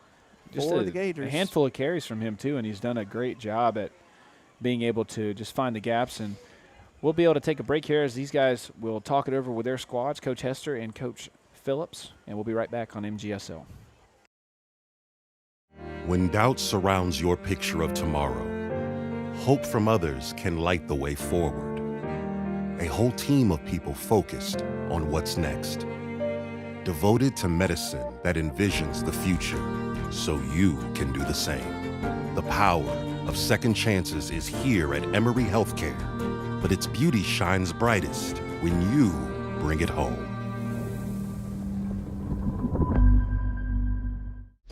Real recognize real. Real taste, unmistakably Sprite. Real refreshment, crisp lemon lime. You see it and answer the thirst, but never thirsty. Sprite, the clear favorite.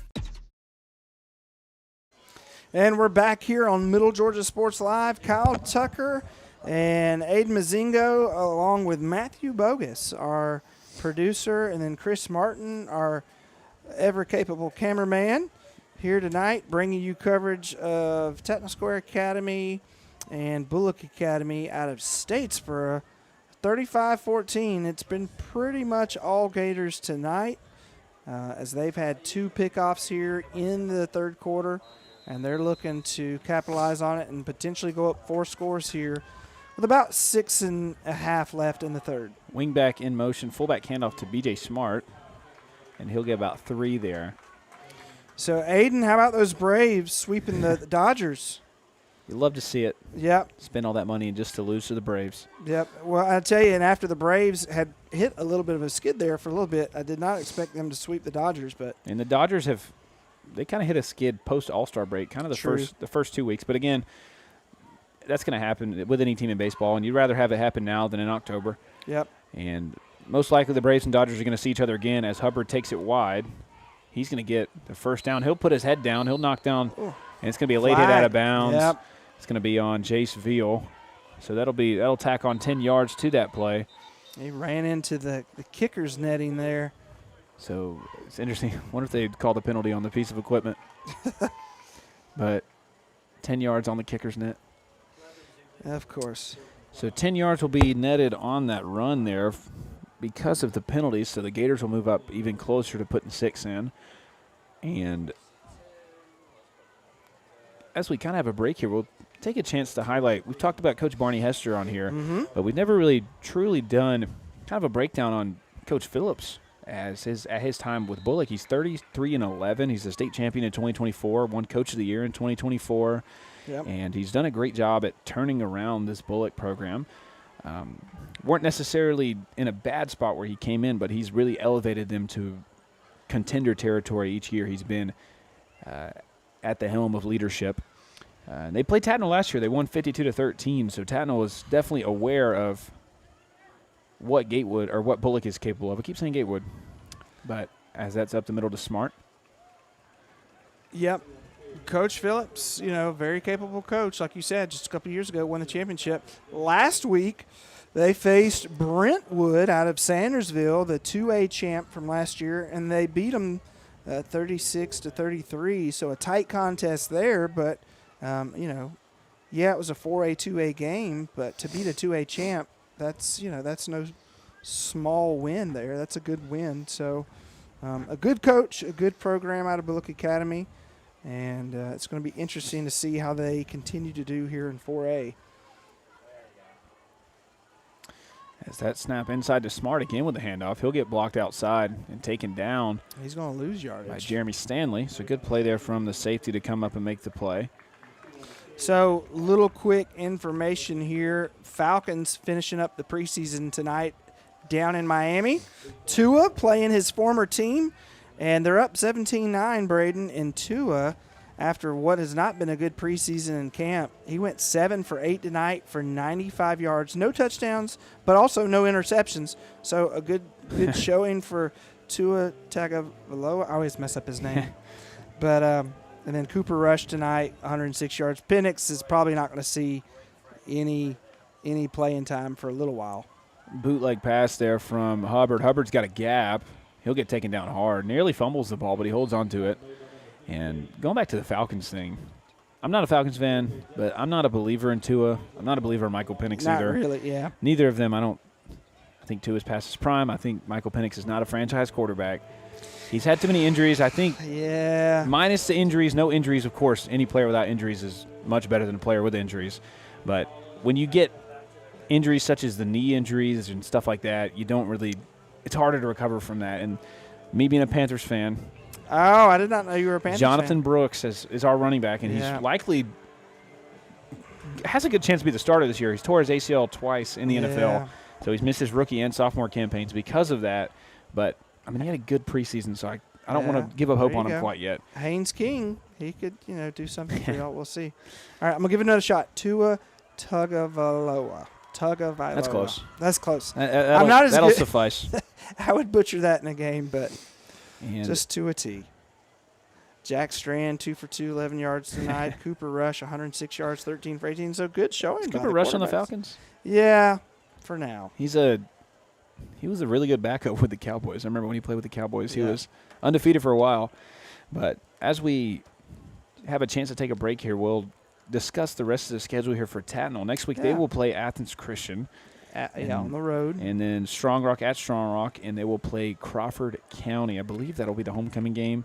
Yeah. And then they'll move into region play. They'll play Mount DeSales, John Millage. I'm looking forward to that one. That'll be good. Mount DeSales, John Millage, FPD, and they'll end the season against Stratford. That'll be a tough one. On the other end, Bulloch, they'll get a big test next week as they play John Millage. Mm-hmm. John Millage, of course, has Georgia commit Asa Wall at tight end, so he's definitely a player to watch just as we cover these games. And they'll play Westfield. That'll be good. The following week, and then Robert Toombs, then Strong Rock, And then they'll play St. Andrews and end the season against Frederica. There's Sam Hubbard. And there's 6 there. 6 for 6 there. Sam Hubbard will punch it in. And 41-14 is your score here. This is getting out of hand, Aiden. At Barney Hester Field. And really, you got to, if you had to put your finger on a moment that really shifted the momentum, the interception to start the second half. Yeah. After you have the really good opening drive, and then it just, sucks the wind out of you. You take an unfortunate bounce, and then you come back and give it right back to them. So you got to, it's all about how you respond when you're trailing. That's the biggest thing. And Tattnall has tried to put everything they can together here. His extra point is nearly blocked there, and it's no good. So wow, definitely something to cheer about if you're the Trojans. So we're going back to the roster size. Tattnall is one less player than Bulloch is. Bulloch has 46, and Tattnall has 45. Okay. So not too much of a despairing difference. But 41-14 is the score here at Barney Hester Field with about 4 minutes left to go in the third. So I've been looking at our ticker. Central up on Jordan Columbus, 28-0. So Central getting off to a great start this year.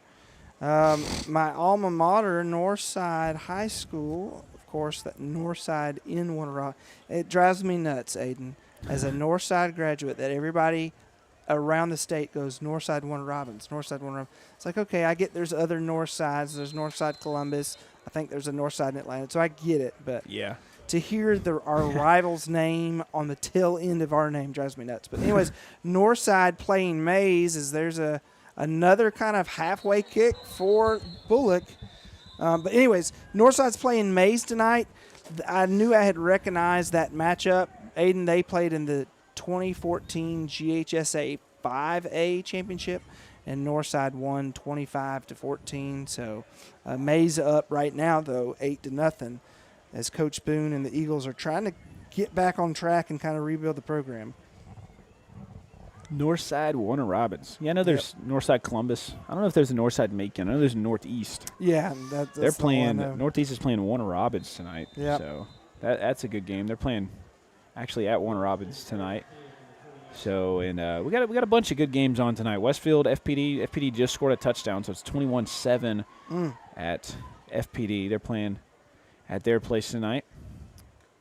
As Westfield will take a break from their home runs, as Micah Clyde is just stuffed there, and you see Braylon Cone there just holding them back. Although there's the wall there, Cone was just not letting him go anywhere. No, Cone has been a force so far in this game. West Side over Rutland, that score has been the same pretty much for most of the game, 26-15 there. Got a man down here for the Trojans. Oh, I think that might be Bellamy. Looks like it is Bellamy. Yep. So well, I guess we'll take a Emory Healthcare injury timeout. We'll take a break as they assess the injury there on the field, and we'll be right back. When doubt surrounds your picture of tomorrow, hope from others can light the way forward. A whole team of people focused on what's next. Devoted to medicine that envisions the future so you can do the same. The power of second chances is here at Emory Healthcare, but its beauty shines brightest when you bring it home.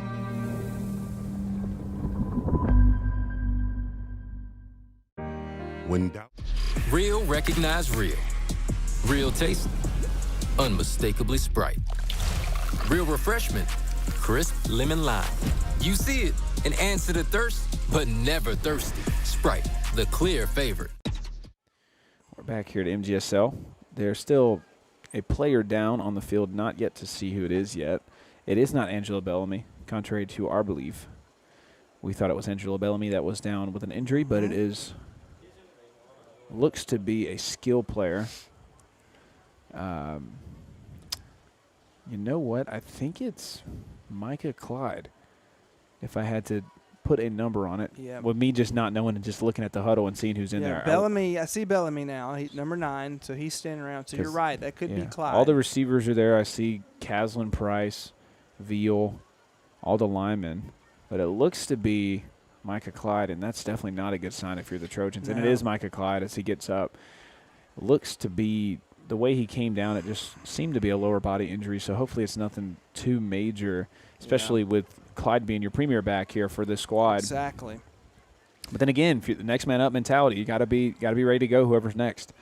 And I believe the backup is going to be Tate Morris because he toted the rock game 1 until Micah Clyde just kind of burst onto the scene here. I tell you what, though, if anybody has Braylon Cone fall on him, you're liable to be injured. You got to sign like a written contract or something, like a like workman's comp or something. It's a work-related injury when you get tackled by Braylon Cone. Big fella there. So, but Clyde seems to be up and walking. But he's very ginger in his steps here. Yeah. But he'll walk off slow. He'll likely be evaluated. That may be the last play we see from him. And yeah, especially being down 4 scores and your star running back injured, there's no reason to kind of rush him back. And you at some point you value the player over the game. And it's an unfortunate thing that you see a lot, especially in the professional levels. They try to just push the guys to play when they're just not ready or they're injured. And we'll see what Tattnall does here with a new running back, Jeremy Stanley, now in the backfield. He'll catch it. First play. Nice. And he's already making an impact. Jeremy Stanley. First down. So good response there from Jeremy Stanley as he just checks in the game and catches a check down for about 13 there on the reception. So good play there from the next man up. And Aiden, we don't have a replay tonight, but I believe that was just kind of a one-hand snag. Yeah. It just kind of Bellamy threw a good throw to him, and he kind of snagged it with his left hand and arm. And Tate Morris will be checking in now. He'll be at the running back spot for Stanley. So we may see a committee look here now as their premier guy is down with an injury. We may see Coach Palmer experiment with some different backs here in the backfield just for the situation down and distance. Bellamy has a man. We'll see if it's a catch ruled. It'll be ruled incomplete. Yep. And Coach Phillips is livid. He is on the sideline getting upset at one of his defensive backs. That's a missed coverage because had Caslin caught that, Champ Price, had Price caught that, it's most likely a touchdown. Yeah. So Coach Phillips is very, very animated with his reaction there. Yeah, it looks like he missed the coverage, whichever defender he was hollering at. Just kind of a missed assignment there defensively. And fortunately for the Gators, it was incomplete. But we get another 4-receiver look here for Bellamy and the Trojans. Likely we'll see another drop back. We do. Bellamy, high pass. It's going to get picked off. Another picked off play by Jace Farmer. Jace Farmer's going to get a return here. Let's see what he does with it. He's cut back to the middle. He has some room. He's past one. Wow. And he gets past another one. And he's still up. Jace Farmer. So with the interception and some yards to go with it. But also, that's 3 for 3 right there for Jace Farmer. Yeah. His third interception of the night. You got to wonder what Bellamy was thinking. I mean, he just lobbed it up, and it went completely past the receiver. Just not a good throw for Bellamy. And again, it's hard to fathom what you're thinking there, especially just kind of throwing it into coverage there. He's talking with Coach Palmer right now, and just an interesting choice there from Bellamy. Kind of just throw it into no man's land, really, and to the hands of Jace Farmer, because it was very funny to see that Jace Farmer and NJ Easton, they were having a conversation as the ball was in the air. He was thinking, like, do I catch this or let Jace get another one? And sometimes if your teammate's having a night, you just got to let him have a night. That's right. Definitely a night to remember if you're Jace Farmer. And Hubbard will roll out, has a man in the flat, but he'll hold off. He's going to throw it deep, and he's got a man wide open. Oh, it's picked off. Pulled away. So picked off there by Jeremy Stanley. Let's see what he does with it. Stanley strips it away from. Wow. What a play Billy there. Kreider had it. So Kreider had the touchdown in his hands. He was smelling 6 there, but Jeremy Stanley said he will just take it away from you. So, Aiden, what are the odds that you wow. would have number 3 for the Gators get an interception, and then on what should have been a touchdown reception, you have number 3 for the Trojans with an interception? The odds of that are astronomical.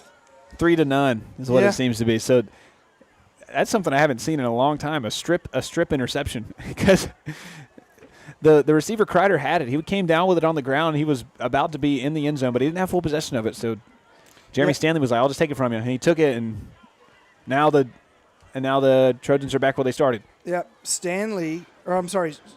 Kreider. After Stanley ran away with the interception, Kreider is sitting in the end zone, just banging the ground like, "What just happened?"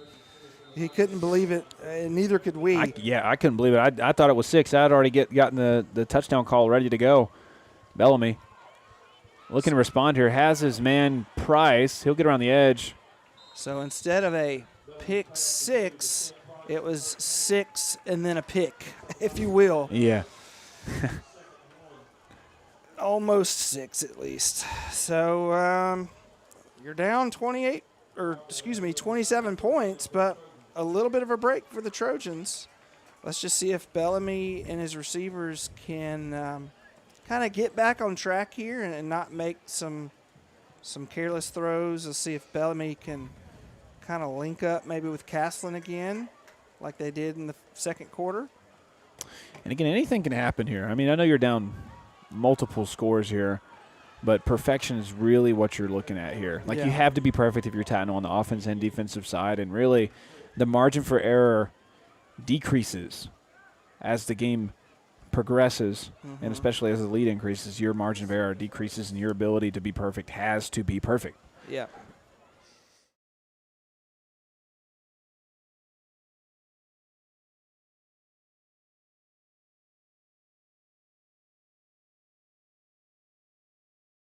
The strip reception is what I would call it, for a lack of a better term. No relation to Charles or Andy Stanley. Just want to be clear. Bellamy is taken down hard, man. Sacked. So the Trojans will take a beating there. Bellamy will go down hard, and the Trojans' offensive line just kind of let him get through. James Lee will be credited with the sack.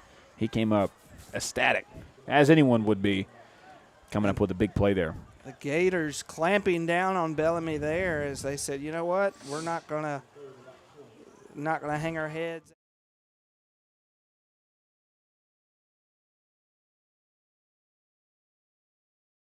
When you're ahead, you got to play all 4 quarters. You give up an interception, but hey, come right back the next defensive drive and keep your head in the game. So 3rd and deep there, inside handoff to Tate Morris. Bellamy's going to try to get out in front and block. He does. Morris is just going to get about maybe 4 yards there, but he was 3rd in the country mile on that play there. And it'll be 4th and long. Punt team will step onto the field for the Trojans. And I tell you, the size difference between Morris and Clyde is very significant. About another 20-something pounds and a couple inches. And the aggression, too, that you see. Morris is kind of more of a elusive guy, trying to just bounce around the edge and Clyde is just not afraid of contact at all. He's just moving in towards the middle. Exactly. And that will end the 3rd quarter, though. 12 minutes will be the time remaining here in the 4th quarter and in the game as the Trojans trail big by 27. We'll take a break, and we'll be back with 4th quarter coverage on MGSL. When doubt surrounds your picture of tomorrow, hope from others can light the way forward. A whole team of people focused on what's next. Devoted to medicine that envisions the future so you can do the same. The power of second chances is here at Emory Healthcare, but its beauty shines brightest when you bring it home.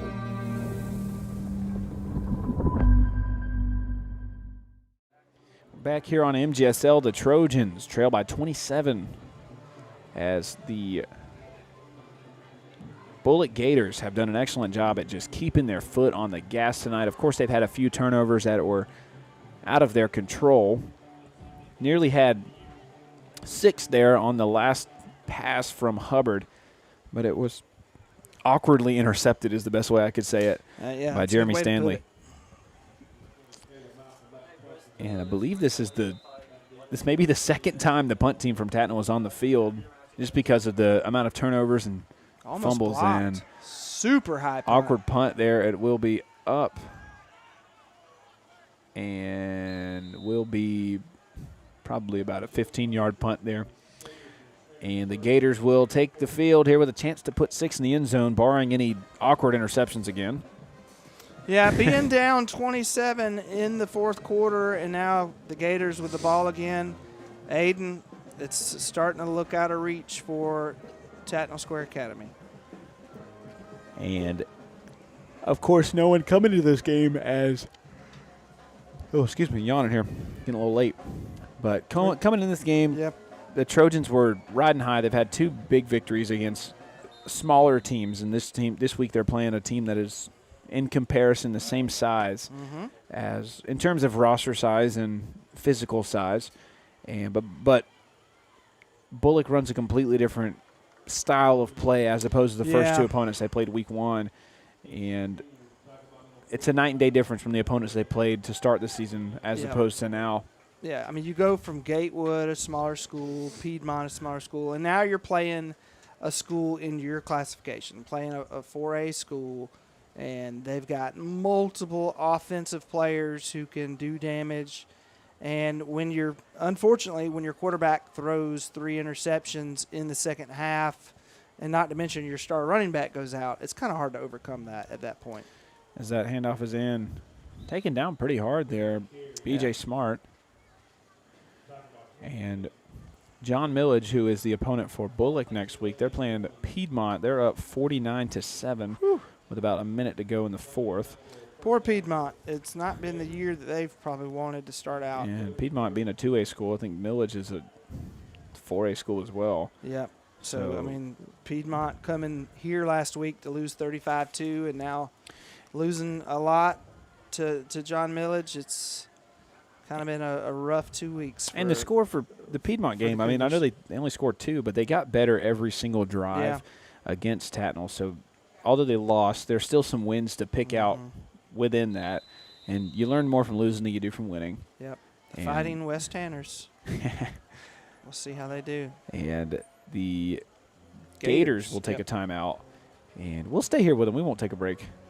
And we'll just kind of talk about what we've seen this game. And going into next week, Kyle, Tattnall was playing Athens Christian, who is a pretty solid team, a good matchup for the Trojans. If you're Coach Hester, what are you doing to fix to next week's game?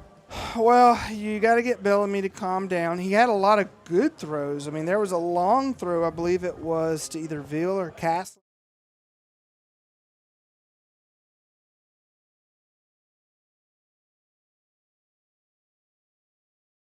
There, but when it looked like Bellamy was trying to do a little too much to bring his team back in it, he just kind of started getting careless with throwing the football. So it's like, okay, you've got a good passing offense when you're settled and you're not rushing.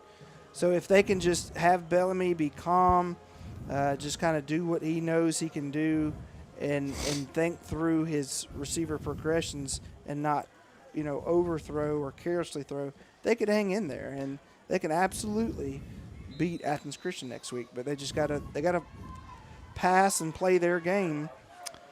And that's the biggest thing, especially with any quarterback at any level, is that handoff is fumbled.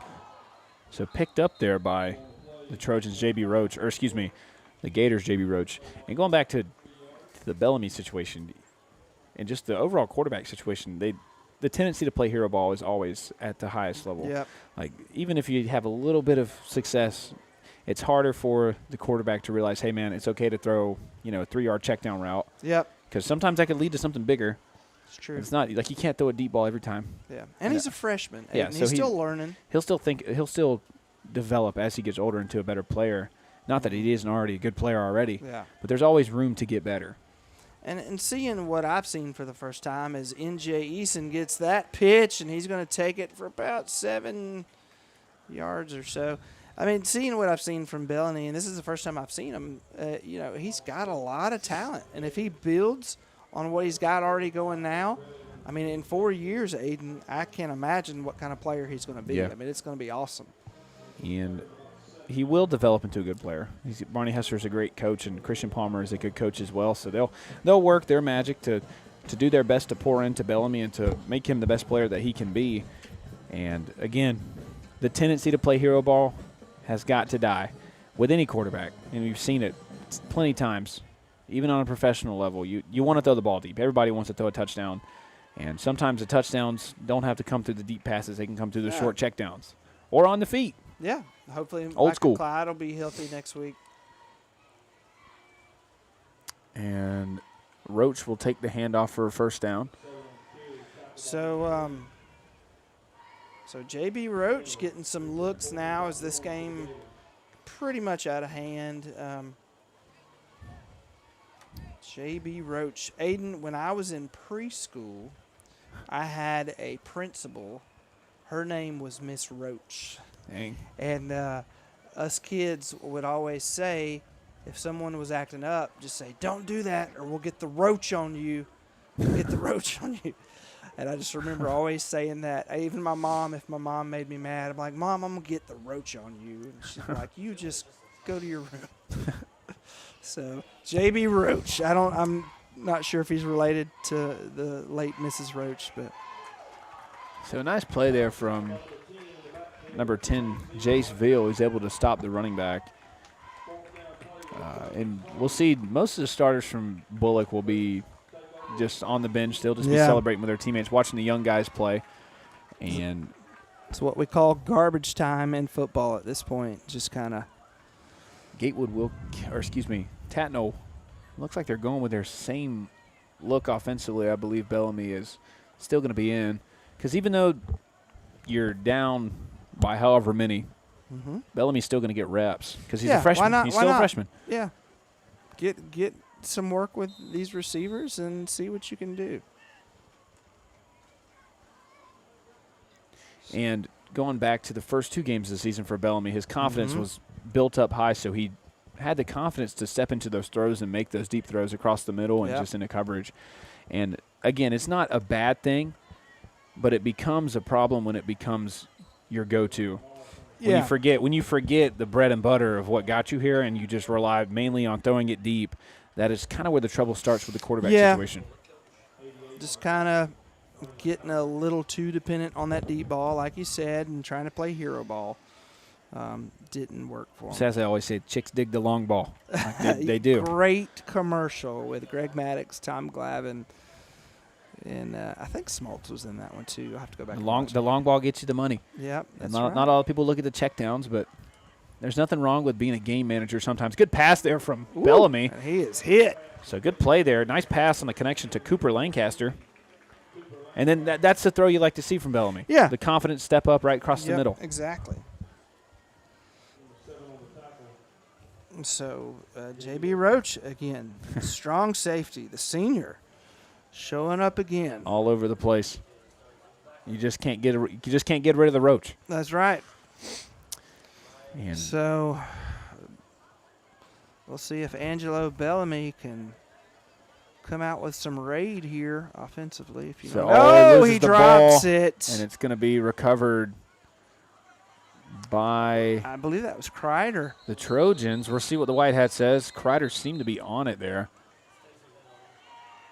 And it's going to be in the direction of the Gators. How about that, Aiden? So, Angelo Bellamy received the hike, and I don't know what he was doing. I don't know if he was just trying to get a better handle on the ball and it just slipped, or if he was trying to pump fake.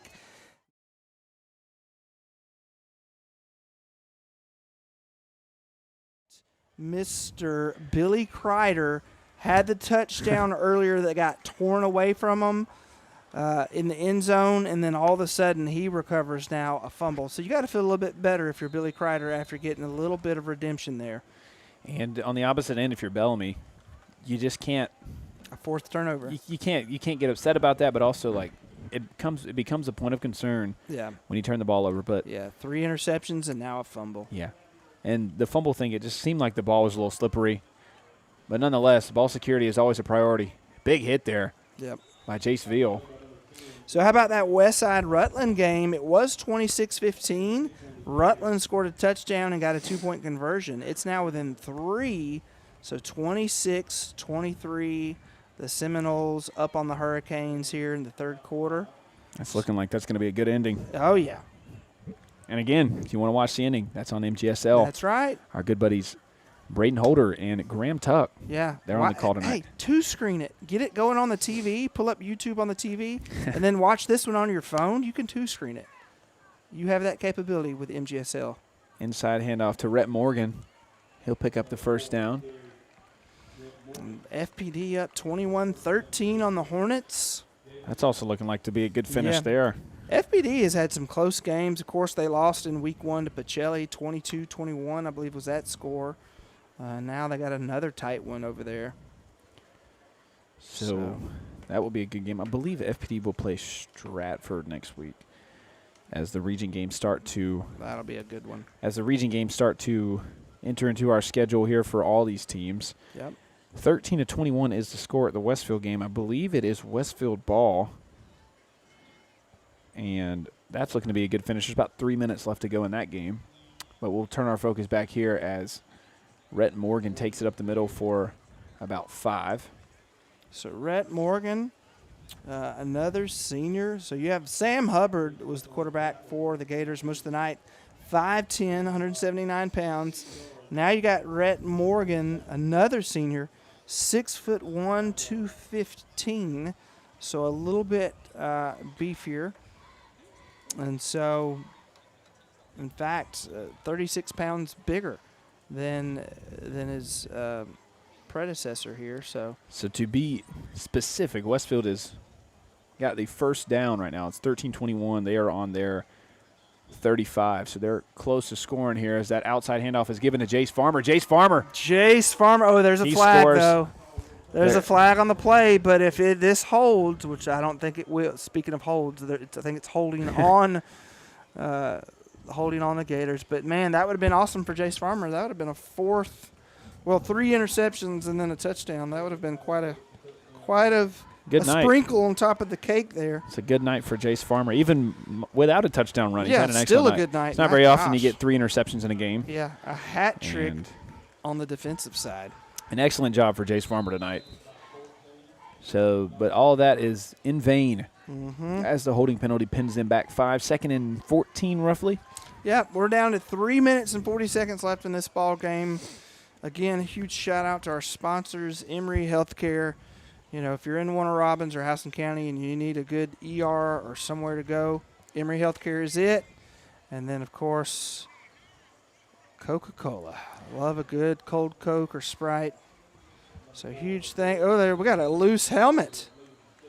Got a Tattnall player with a loose helmet. He'll have to sit out a play. And another flag. FPD, give another update. FPD has intercepted the pass. Wow. So FPD is likely going to be taking home a win, barring any setbacks. 21-13. Westfield was on their 28, their own 28, about to punch one in the end zone, and they threw an interception. Dang. So 13-21 again. Anything could happen. Yep. But we'll keep our focus I know here. Coach Campbell that's not what he wants to see, but still in it. And Westside Rutland. That's a game. Not a lot of people thought that was going to be a good game in terms Yeah. of closeness, but again, anything can happen. That's right. Where there's a will, there's a way, Mm-hmm. as the saying goes. And the younger guys for this Bulloch team are getting some reps here. Mm-hmm. Backside handoff, reverse the field. He's able to break free, and he's going to get 6 there. That is number 26, Hudson Shingler, the running back sophomore. And he gets 6 there. Shingler. That's a good name. So this is going to be a 5-score game, Braden. Or Aiden, sorry. You good? I've been in my mind, I've been wanting to do that all night, and I've been trying not to, and I finally did.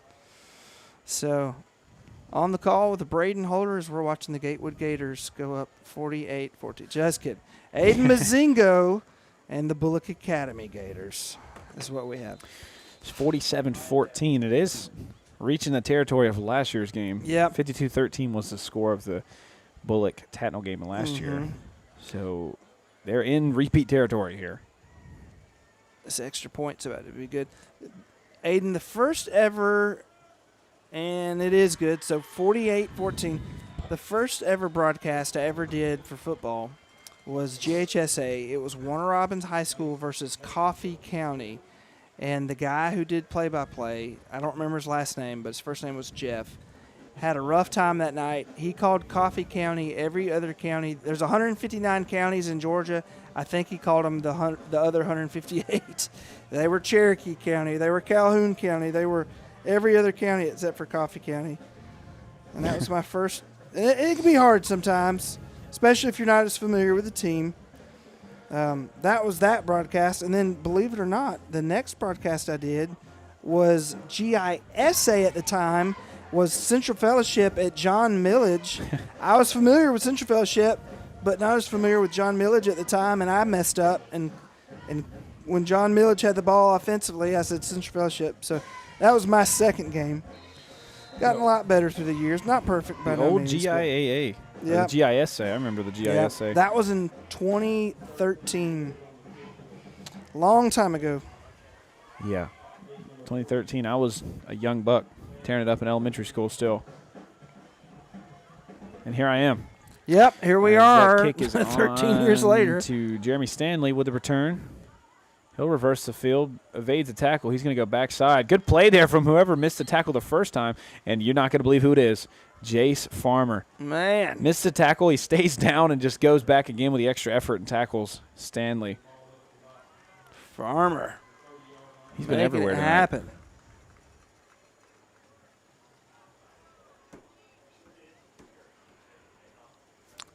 So, update in the Westfield game. FPD turned the ball over. Oh, wow. So there will be about a minute left, and Westfield has a chance to punch one in the end zone. Wow. So Caleb Godwin and Marvin James on that call if you're watching the final minute. Not saying take your viewing anywhere else. Two-screen it. You could two-screen, multi-cam that, multicast. Yeah. We got about 2.5 minutes left here. While you're at it, pull up the Rutland game, too. Oh, yeah. There's got to be a feature on YouTube where you can multi-view. I know you can do it on ESPN. There's got to be a way you can do it with YouTube Premium or something. You would think so. There's got to be a way. Has to be.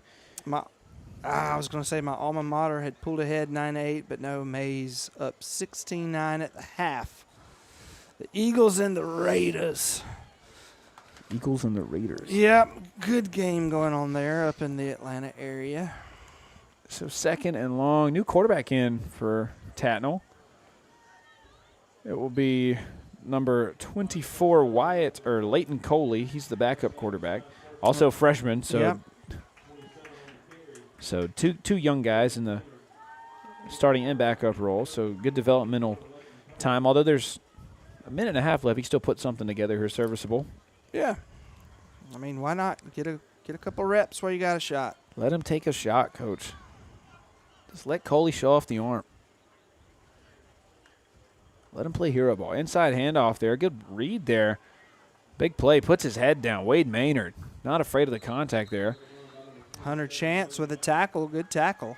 Wade Maynard, another young guy, sophomore running back.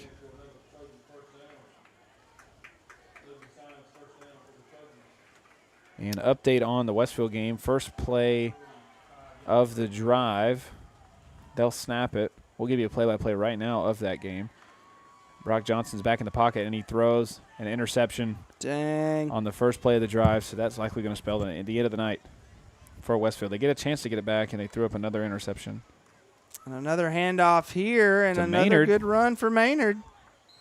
Maynard loves the contact. It's something you'd love to see. Well, it's winding down 20 seconds, and this is looking to be the final score of Week 3. The Gators coming here and death roll the Trojans to a tune of 48-14. So clock winding down.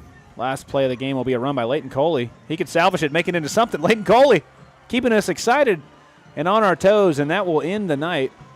What a way to end it. The Trojans, big run there from Leighton Coley. So 48-14 will be the final score here on MGSL at Barney Hester Field between the Trojans and the Gators of Bulloch Academy, not Gatewood. 48-14 will be the final score. The Gators will take on John Millage next week, and that will be a good game. And on the other end, the Trojans will travel to Athens Christian. Clark County. And they'll take on the Eagles of Athens Christian. Yep. So two good matchups for next week. So keep your eyes peeled for any coverage of MGSL.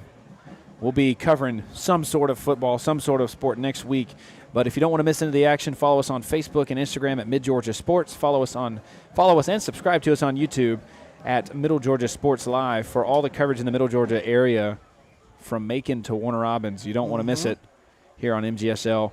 And again, shout out to the crew tonight. My partner Kyle Tucker on color with me. I'm Aiden Mazingo on play-by-play. Our cameraman Chris Martin upstairs, and our producer here with us, Matthew Bogus. And on the other end, a shout out to our other crew, Marvin James, Caleb Godwin, Braden Holder, Graham Tuck, and all of our camera guys. Brett Taylor is a producer, and everybody else who I forgot. Trent Jackson, Tim Jackson, everybody under the sun, everybody at MGSL. We thank everybody. Yes, sir. And until next week, or whenever you hear us again, Aiden Mazingo, Kyle Tucker on the call. We'll see you guys next